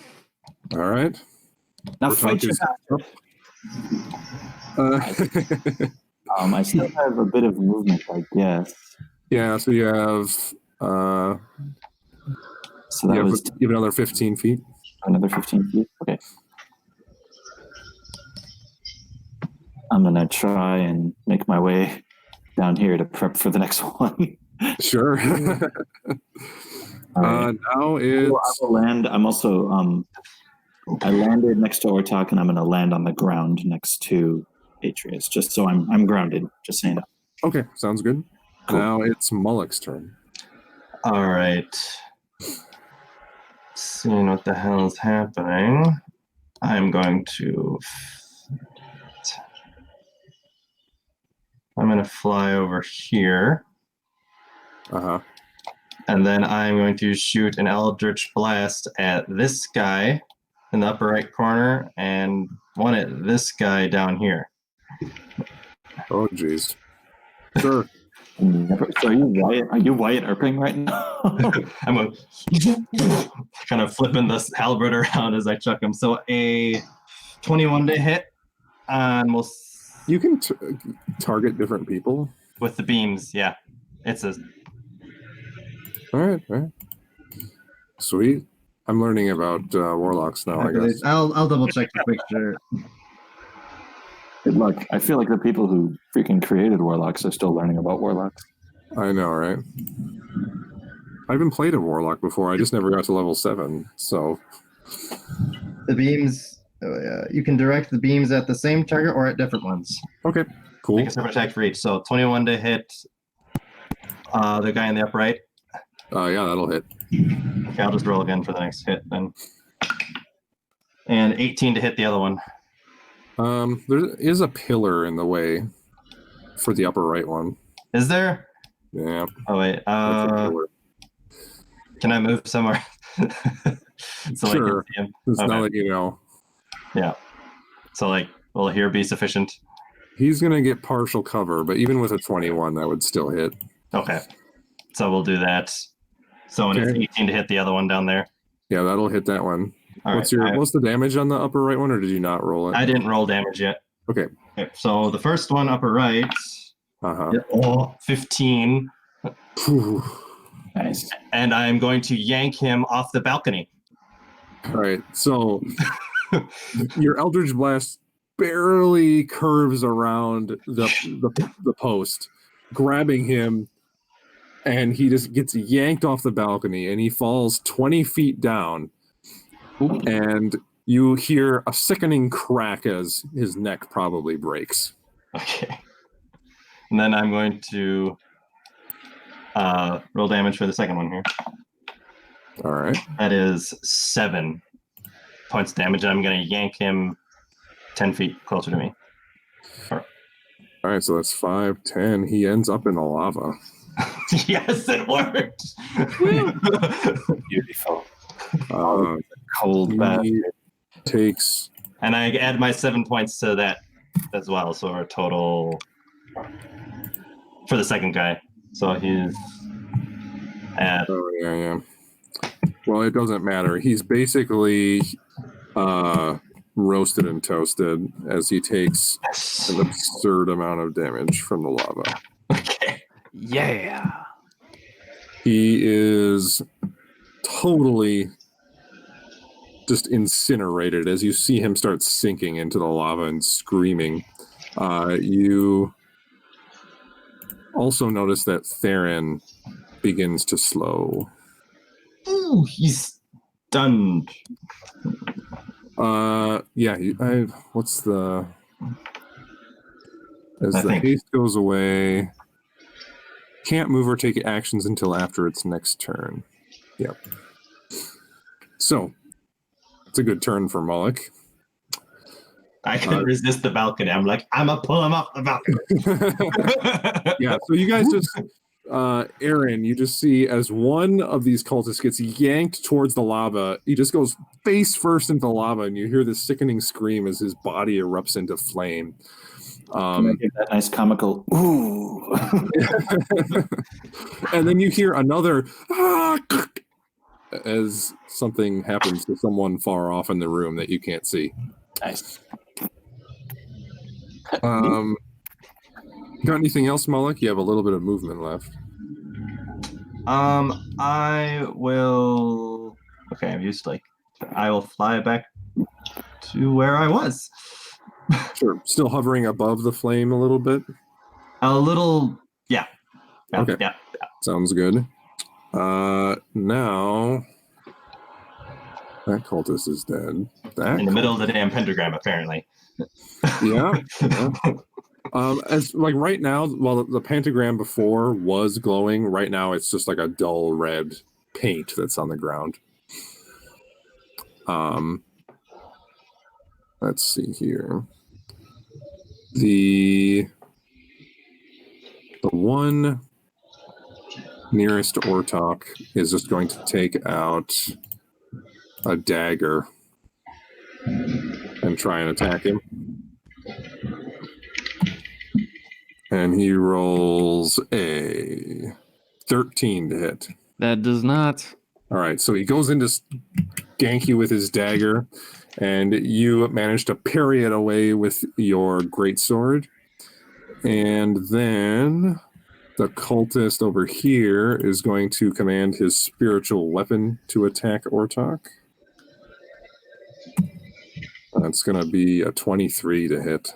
That'll hit. Damn it. Come on. Let's forget the damage. Come on. Okay. It's 1 on the die, but he gets plus 0. 4. Nothing. Or no. He's still up. Hold on.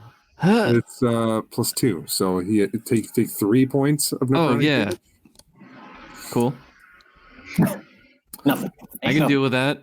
3 points. And he's going to use his action to cast a firebolt at you. Oh, okay. With an 11 to hit. No, it doesn't. Hey, we're getting all the rolls. All right. This is good. Oh my gosh. Fire Dodgers. I These love it. cultists are not that great. The They're universe. great minions. Stormtroopers. Yeah, they kind of are stormtroopery, aren't they? The all-powerful emperor at their sides make them look impressive. That's going to be all the cultists' turns. So then we're back to the top with Theron. Theron turns over to you, Ortok, looking incredibly sluggish, and he barely has enough movement to like look at you, and he slowly moves his hand over like he's going to grab his weapon and start swinging at you, but he literally cannot do anything from how slowed he is. Can't take actions or move. So yeah, that's it for Theron, and now it's Ortok's turn. Woohoo! Ortok is up. He's gonna go into a rage immediately. Immediately. Crazy rage. And then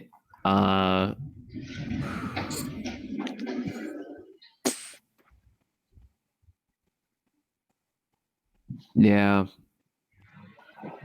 He's gonna take a health potion. He's gonna be a wimp and he's gonna take a health potion. Ha!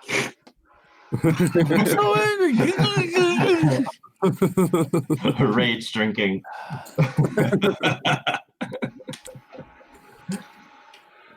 All right. As Ortok is taking a health potion, I'd like to remind everyone to go to go to storm-animus.fandom.com. Check out the page that hasn't been updated yet. It's very close to being. It's pretty far. It is one story arc away from. Nice. Is it really? Yeah, it's just one. It's pretty crazy. We're through Little Cloud. We're through Kunjakar.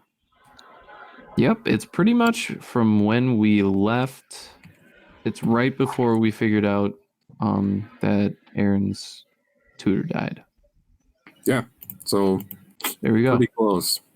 Anyway, you healed some, Ortok? I healed some. And then, is that your turn? That's all I can do. Yes. All right. Now this gold-masked demon creature is going to just keep on wailing at you with his halberd. The halberd. A natural 1. Yeah, does not hit. I don't do this very often, but since this guy has a natural 1, he is going to accidentally hit the cultist next to him. Yes.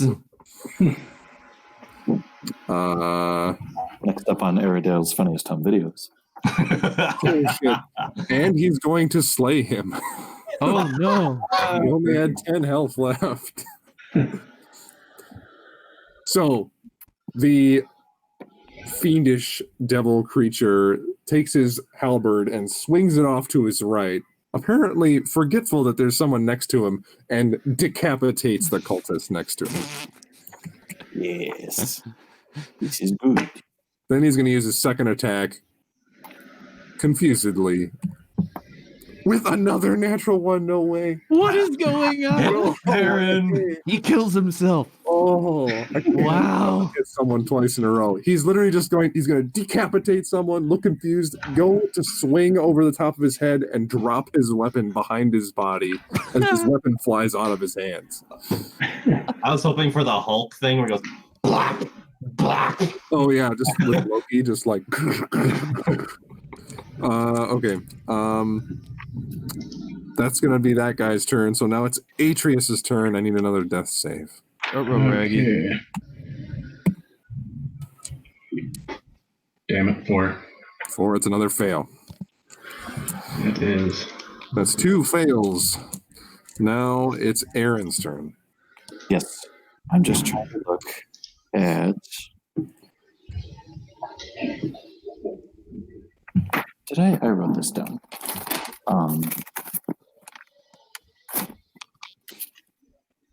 Sorry. Okay, there it is. Okay. I want to coat one of my. Oh, shit, I can't do everything. Okay. How's Theron looking? Theron looks pretty good. Okay. And how's Atreus looking besides completely unconscious? I mean, he's bleeding out. Right. The 2 fails. Okay. Fucking take a potion. For because that book, has a day passed since we last battled? Probably not, huh? No, you've only slept for 8 hours right after The you used it, so Okay. it's not recharged yet. Yeah, so I'll feed him. I shall feed Atreus a potion. Oh, it's only 4 total. That one was not so good, but you're up. It's better than 0. Atreus, you come to consciousness. And what else do you got, Aaron? That was your action. Yeah. So I shall. Okay.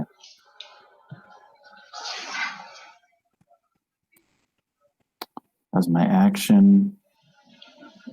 All right. Okay.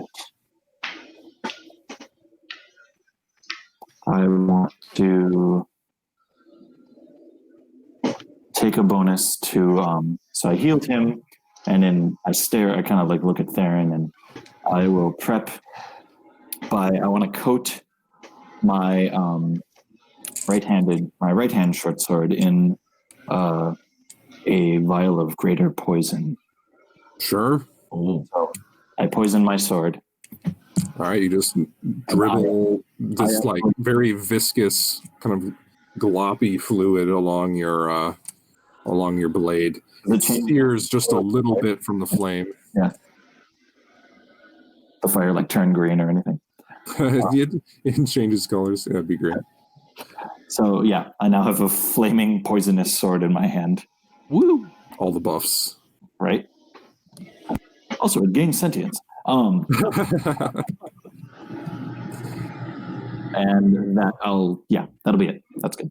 Okay, sounds good. Now it's Mullock's turn. Okay.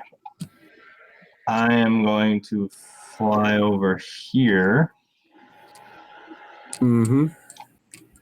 And that's Domino's this shit. I'm going to shoot 2 beams at the... Okay, well... Yeah, 2 beams at the golden mask figure. Okay, sounds good. That is a 19 to hit. Yeah, that'll hit. Okay, and the second beam is a 25 to hit. Yeah, that'll hit. Okay. First one is 14 points, and I'll add the fire damage to that. So 20. So this is fire. Yeah, then plus 7 fire damage. Okay, so as the beam hits, the fire going along with it doesn't seem to do anything to it. plan is not going to work then. Okay, but rolling for the second one, another 9 points of force damage. And that is just enough to I was vaporize a hole through him. Woo. You gonna yank him still? Yep, I'm gonna yank him into the lava. You yank him 10 feet, and he doesn't burn Damn. at all. He's fine, except for He just sinks. hole in He him. slowly, his body just like sinks in. Oh, a he's little dead. bit. You scared me. Yeah, he's dead. Like the force of the Eldritch Blast piercing through his chest was what killed him. But now his body seems to be still totally immune to fire damage. Okay. Got anything else? Nope. I just eyeball Theron. Okay. He's still kind of slow. Now it is the cultist's turn. Ooh, the Oblivion soundtrack. This is nice. Sorry. Yeah, man. It's what I have actually saved on my computer, which is what I can upload. It is beautiful music. I love it.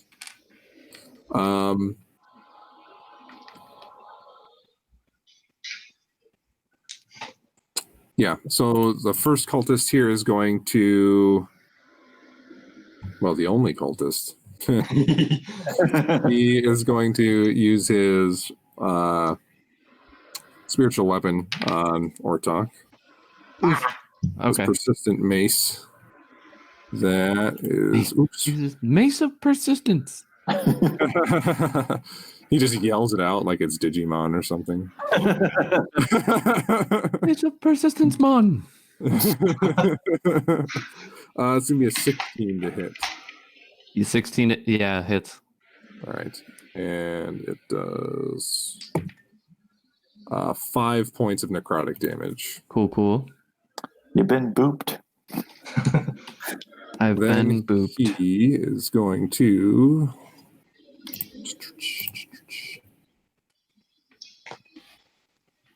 He's gonna walk up to you, Why? put his hand out. Oh, why though? This doesn't make any sense.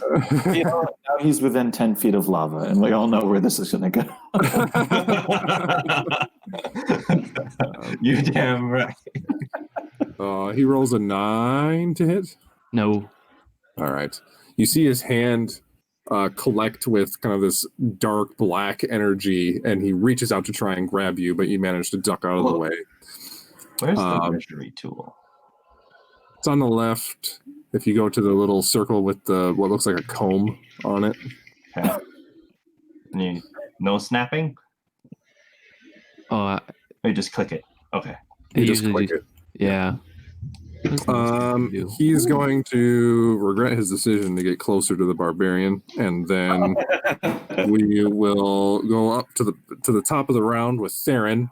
Theron suddenly seems to get unexhausted or slowed, and he looks at you, Ortok, and says, "You know, I've always respected you."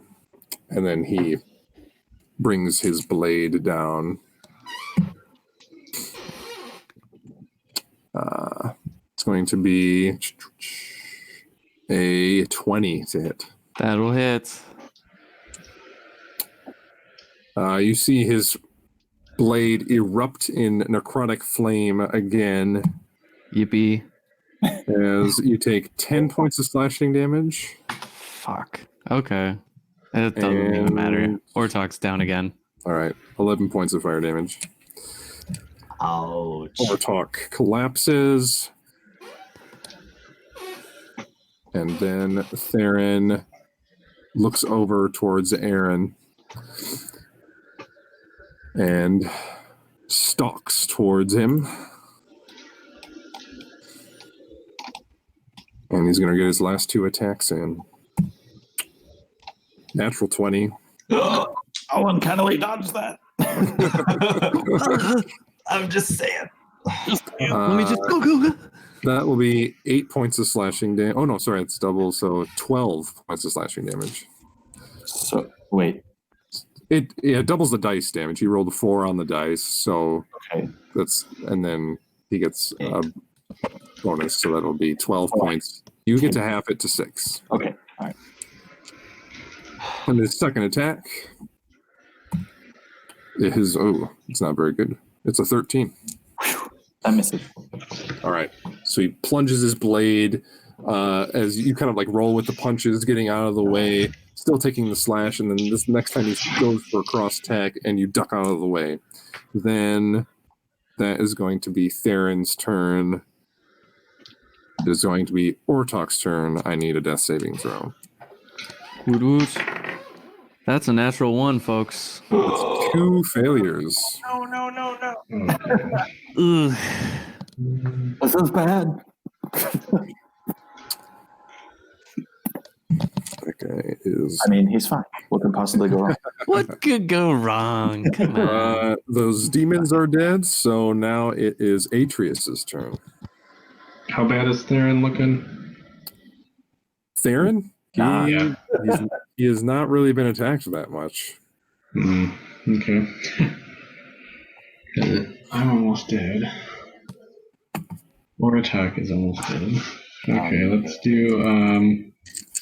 How about that other cultist? How is he looking? He's about to be fucked. He hasn't. He actually has not been hit yet. Oh, geez. Okay. Okay. But you have eliminated all other guys, so it's literally just those 2.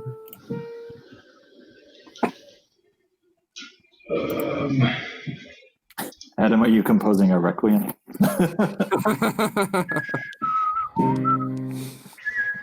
Big old fat minor chords, folks. Okay, so I think what I'm going to do.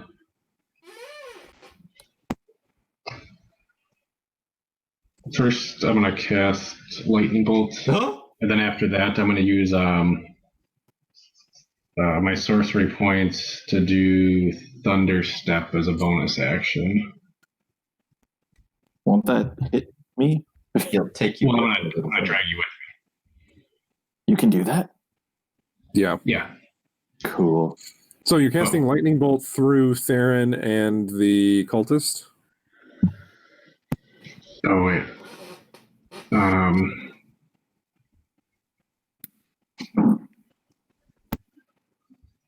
Yeah, that was my plan, but I don't know if it's gonna. Because talking takes an action, right? If it's like a sentence, then it's fine. It's Can I ask Aaron if he has any potions? I've got 1 left. I don't. I could probably. Okay. But yeah. Okay. The plan was do shoot the bolt at both of them. So I'll do that quick. Okay. Dex saves. Aaron rolls a 19. And the cultist rolls a 2. You rolled what? Cultist rolled a 2. Okay. Let's go use the dice.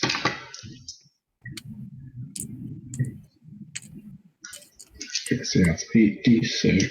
Right? So Ouch.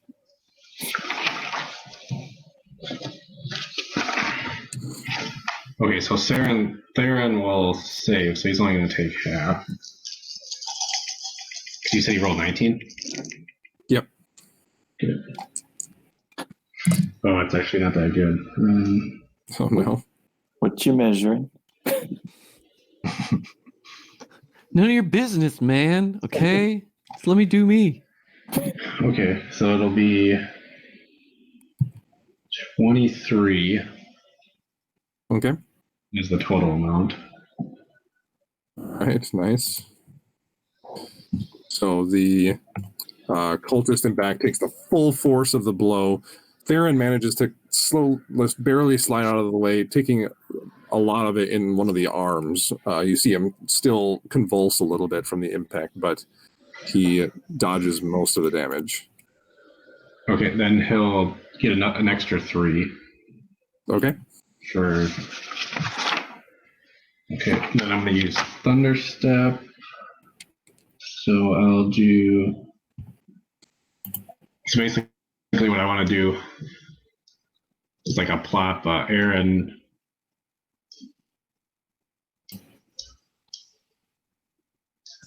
Remember, your blast will hit Ortok too. You're too close, if I remember right. You want to put him there? Within 10 feet. So you have to Of get where I over like here. take off from. Isn't it where Yeah, you only from reappear to?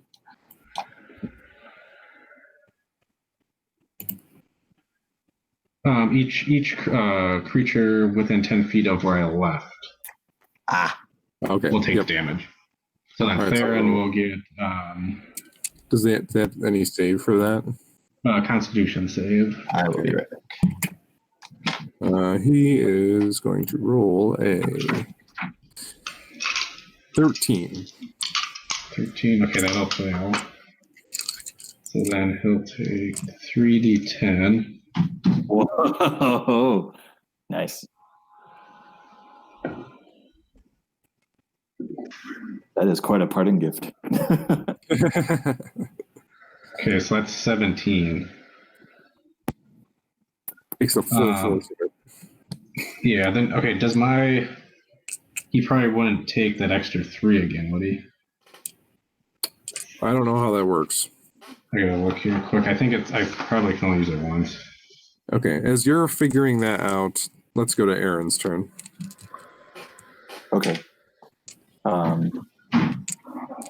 Seeing as my original plan is set back just a couple of turns, I'll administer another potion to Ortok. Woo! Real All quick, right.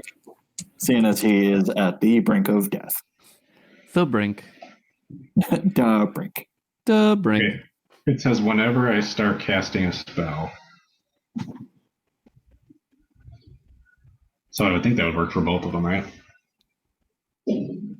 Yeah, I guess Okay. So then, yeah, he'll get an extra 3 then. so. Sounds good. Ortok, you get 6 points. All right. I'll take that. Ortok is back up. Okay, then would I be able to move like over to here? Sure. Yeah. Just because I had some movement left? So Aaron's whole situation is, I'm ready to stab this fucker to death. Oh my god, now I'm here. Oh my god, he's dying. That's the only way I could think to save Ortak. Rise, meat shield, rise! Right?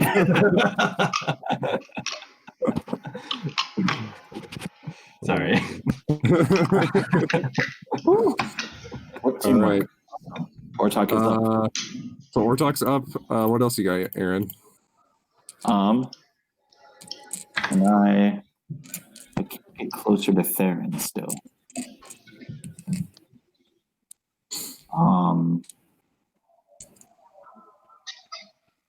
Okay, so I was just reading something randomly in the hand that said I can move through a player's space. It just becomes difficult terrain. Correct. So can I kind of shuffle past? I'm still within. Well, you can decide. I'm entering his attack radius.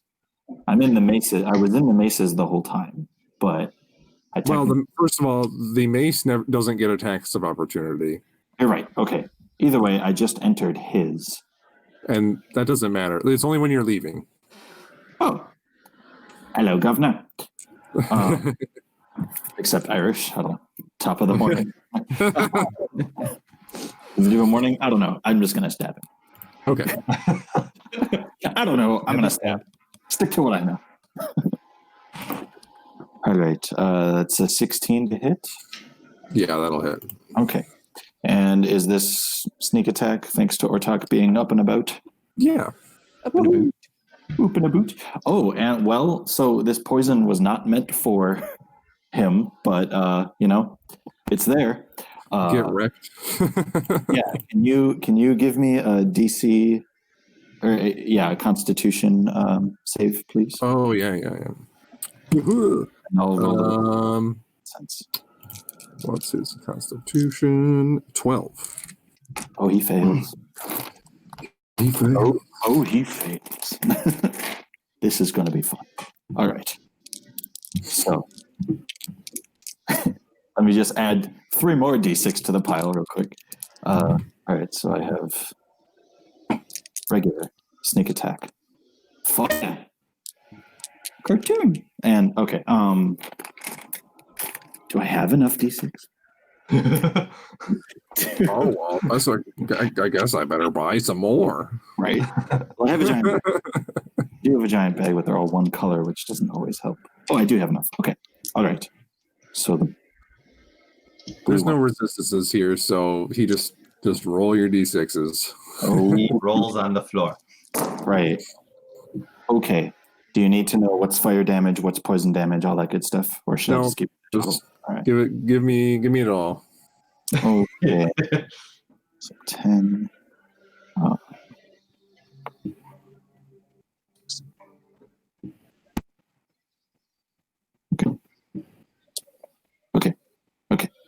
Okay. All right. 10. 15. 20. 26. And 34 damage. Oh my god. Well, I'll let you know that you did precisely double the amount of health he has. So he is A kill. absolutely dead. You jab him straight into the gut, and you watch as his body just starts lighting a flame with this strange greenish fire that's coming off of the poisoned blade. And you see his clothes start, like, and his just skin and everything just start evaporating as he collapses onto the ground and just burns to a crisp. Is that our first insta kill? I think. Well, I mean, I think you've done those, but mine, I guess. I haven't. I know I haven't. I don't think the DM has. No, where you apply what you did twice as much damage as he had health. Right. Yes.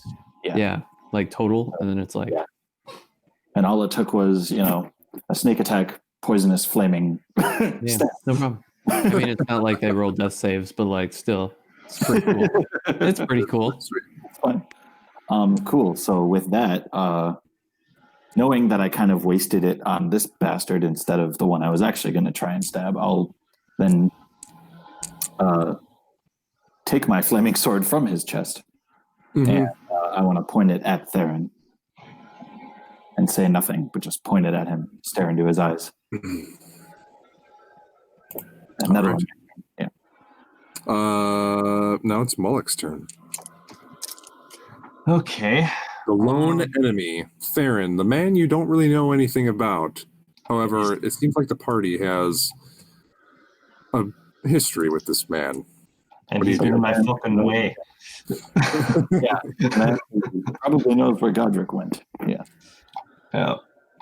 Okay, what are we gonna do?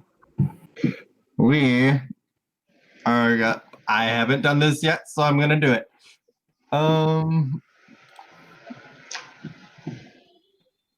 I am going to put a 4th level fireball right here. Your fireball? Sure. Dex save, please. He will do a next save. Ooh, natural 20. He still takes half of 9d6. Oh man. Oh man. 96. Oh man. That's almost as many d6 as I use.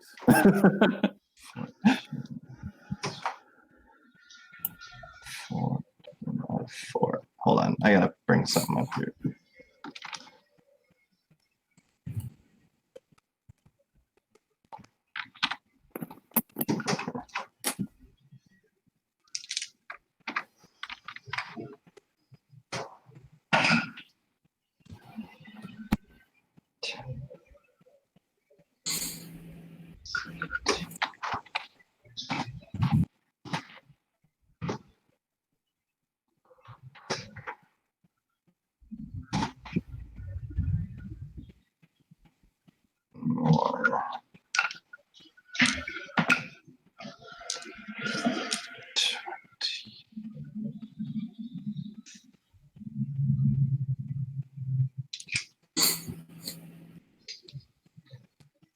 34 divided is the number that I got. So And then- 17. Mm-hmm. So, you all just And watch wait, this. sorry. What? So plus 7 from my ability. Oh, so then -3. Yep. Yep. Okay. So you all watch as this tiny bead of fire goes just careening from above and behind you somewhere, and goes into the hallway, and this huge explosion emits from back there. The fire emanating from the back of the hallway, and Theron, you see Theron just vanish for a second in this huge plume of flame. As the fire subsides, you see him like leaning on one of his knees as his armor is just singed in every way. Is that all you got, Moloch? Yep. Now I'm going to fly 5, 10, 15, 20, 30. Still in the air. I'm going to fly all the way over here. Okay. 30 Sounds feet good. that way. And that's my turn. Okay. You're still, it's like 20, 25 feet up, right? Yeah. Right.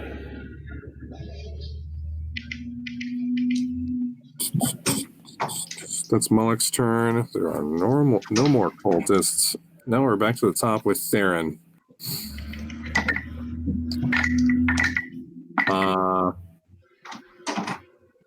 He is going to walk slowly towards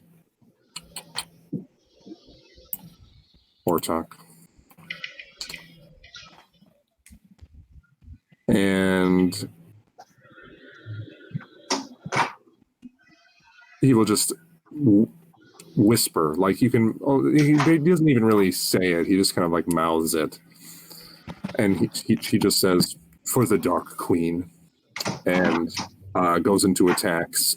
He sees that there's 4 of you. You're all up, even though you're weakened. He looks as though, even though it looks like he might be defeated, he still attacks with just with strength and with determination and courage. He's going to take his first attack towards Ortok with a, what is it? With a 9 to hit. It does not hit. Hey, happy days. That will be a 24 to hit. Yeah, it does. Hey. It'll be 12 points of slashing damage. And Ortok is down. He is going to step.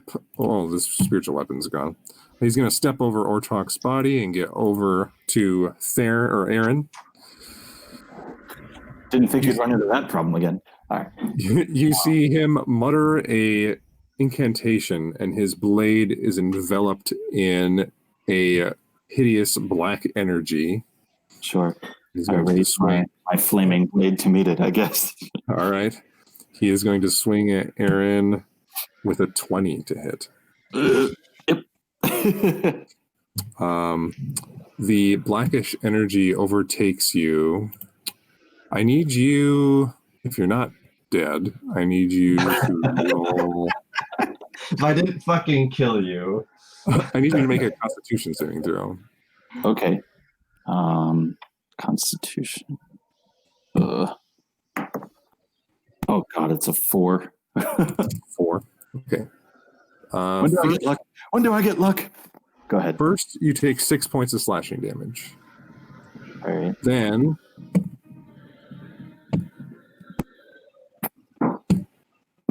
you take 16 points of necrotic damage. Okay.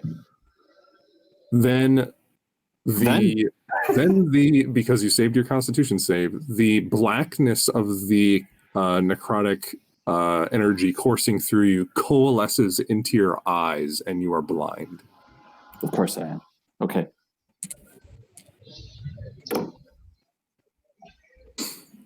And then since you are blind, he's going to take his last attack on you. Great. Does he? I'm guessing he has advantage. Yeah. That's going to be a 25 to hit. Yeah. Can I? You decide. I won't argue with you. Can I use Uncanny Dodge? You can. You know stuff. No, well, no. It specifically says when hit by a foe, I can see. Oh. Something tells me being blind means I can't see.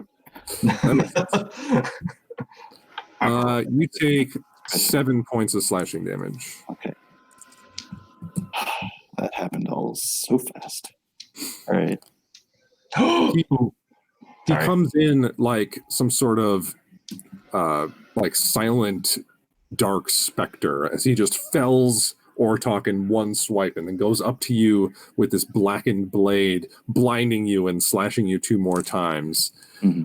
That's going to be his turn. Then it's Ortok's turn. Ortok's turn? Sorry? Ortok's turn. Death save? Death save. All right, not a natural one. Hey, we got a 10, which is... That's a success. That's a success. Hey, we're good. All right. It's fine. Everything's fine. It's Atreus's turn. How's Theron looking now? Still He's more hurt than he is healthy. last time. He exploded. Okay, I'm gonna try doing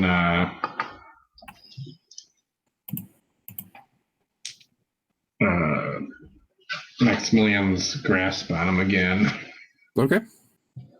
What kind of save? Strength How save? far Or? away am I here? Actually, I think you're within like 30 feet. okay. It's what was it? I think it's Constitution. Strength. Oh yeah, strength. Duh. Yeah. He is going to roll an 11. Okay, that'll fail. All right, then you take some damage.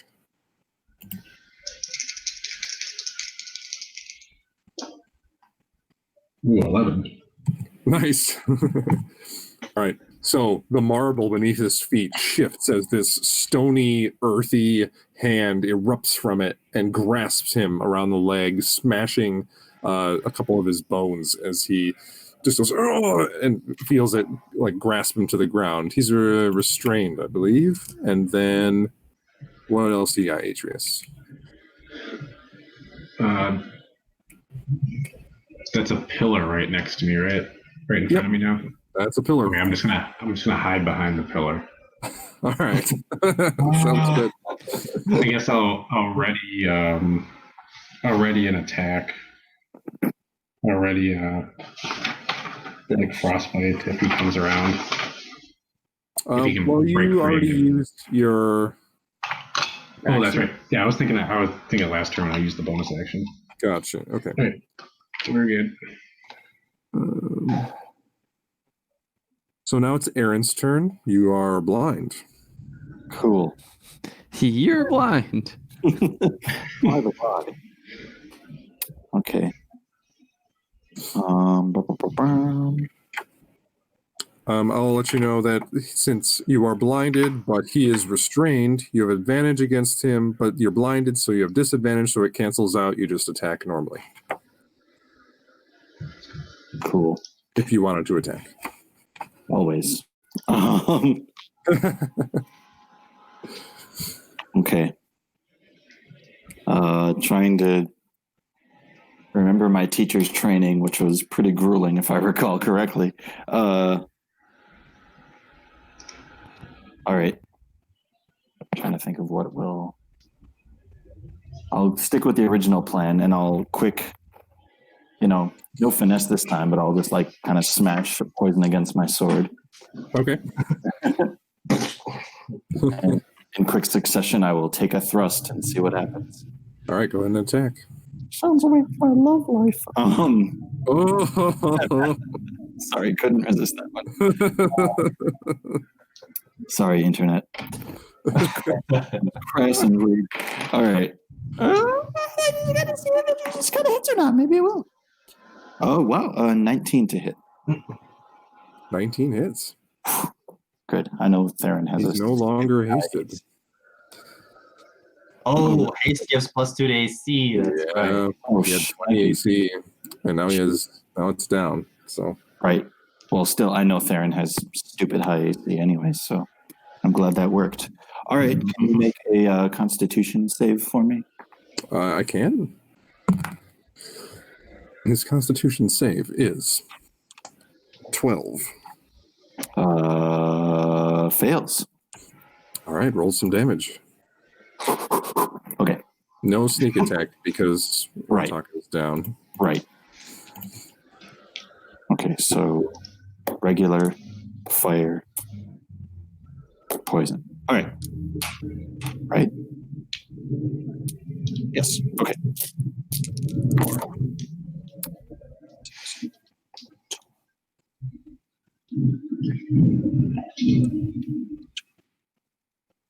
Uh, 27. Do you need to know what's what? I do not. Okay. Yeah, 27.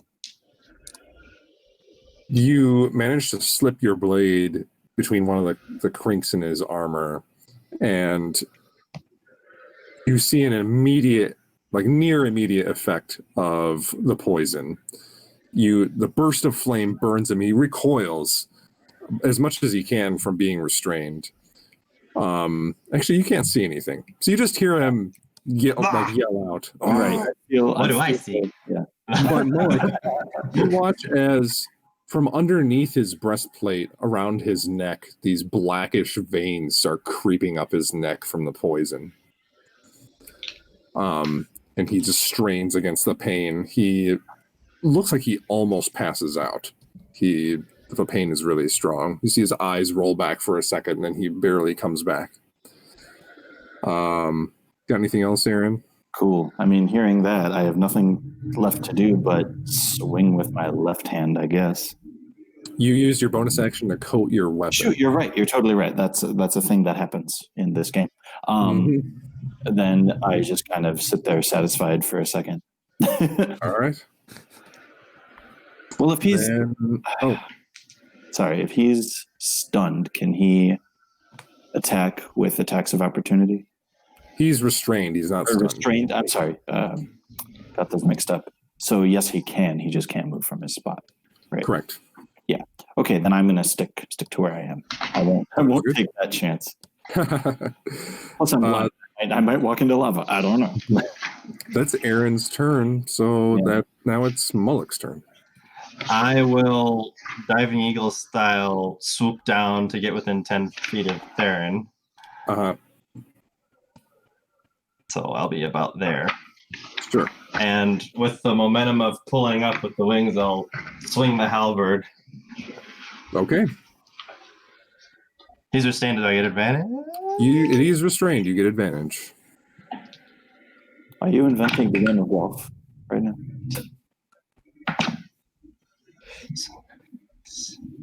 It's 26 to hit for the first one. That'll hit, yeah. Okay, I'll roll damage.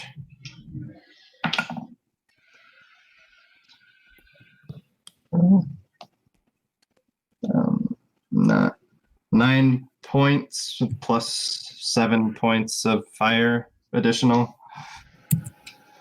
After this, we're looking at that ability. Well, it's the same thing Theron does with his necrotic shroud, but fire damage. He doesn't get extra damage from that. Yeah, he does. It's not the same. It's not the same ability, Cody. He's different now. Okay, but anyway, you stab him once. He is still up. Okay, I swing again.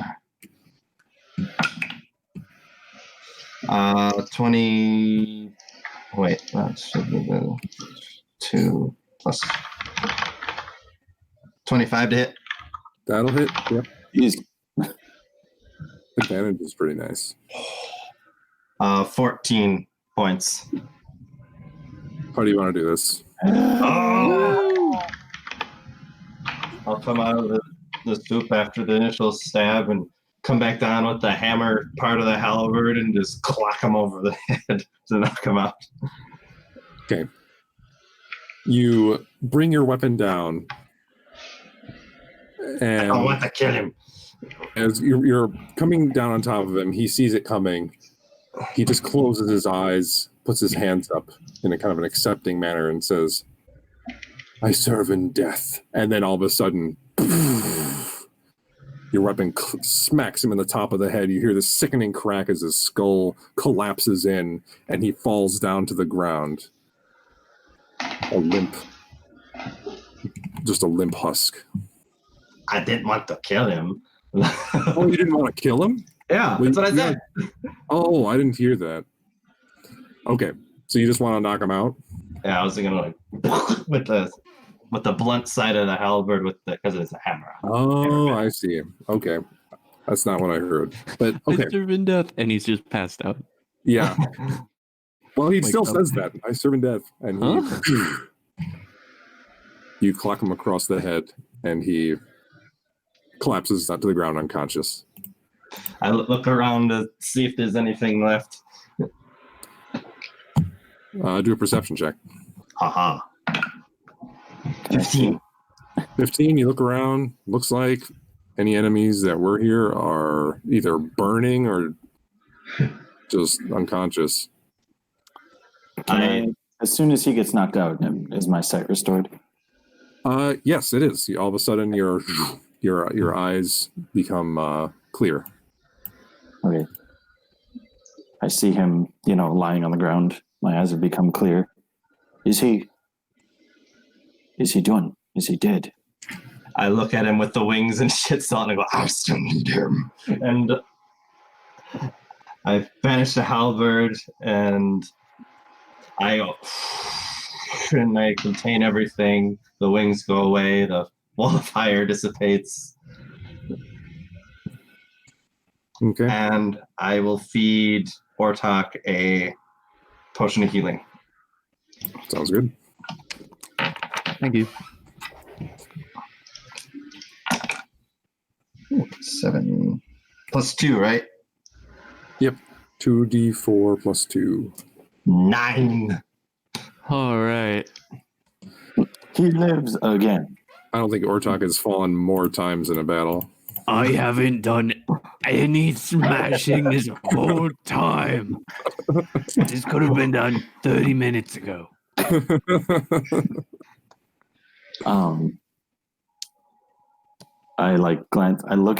I turn to Moloch. We'll talk about all that in a moment, but I understand you still need him. But you don't know this man. You can't trust this man. None of us can at this point. He's too far gone. He needs to die. And I need to be the one to do it. Ask him what questions you might, but know that he will not leave this room ever again. Fair enough. And I think that's a great place for us to stop for the night. Woo! Okay. Let it be known. Yeah, let it be known that I put some manacles on him first. Okay. Those are on him. Okay. Also, guys, congratulations. You're level 8. Woo! Nice. I was waiting for that. Oh my god, it's been so long. I just want to point out that Ortok fell 3 times. 4 times? 3 times. That's true. Ortok fell 4 times. Which, 3 times. For the sake of saving time, but remember we based the race off of the Protector ASMR. Oh, yeah. We just flopped some things. But think of all the damage that I did or took. I was Think gonna of say, that. Yeah, you definitely. you were the perfect meat shield. Good for you. That was so a close great one. to no Yeah. longer have 2 tanks. Let me tell you how much fun that is. And I just want to point out that I survived this one. That's true. Aaron did not go. He didn't So fall. maybe I did my job correctly then. I think you did. Yes, Technically. you distracted them while I stabbed them a bunch. And I ended with a lot of hit points. Well, you were flying the whole time. And I was absorbing hit points when I killed things. Oh, is that a thing that happens? Yeah, Yeah. with What can't you do? We are going to have a talk. Because I think we just witnessed your full splendor for the first time. So we're all That's his kind of entire. yeah. That is as big of a gun as I've ever can pull out. So. Yeah, I think we all just witnessed that for the first time. So Aaron was very serious when he's like, "We're gonna talk about that." yeah. Well, you're probably close to tapped out though at this point though. I am tapped out. I have no spell slots left. That's why I had to hit him in the head. Put that box in the other box. For the internet, I will say, see you guys next time.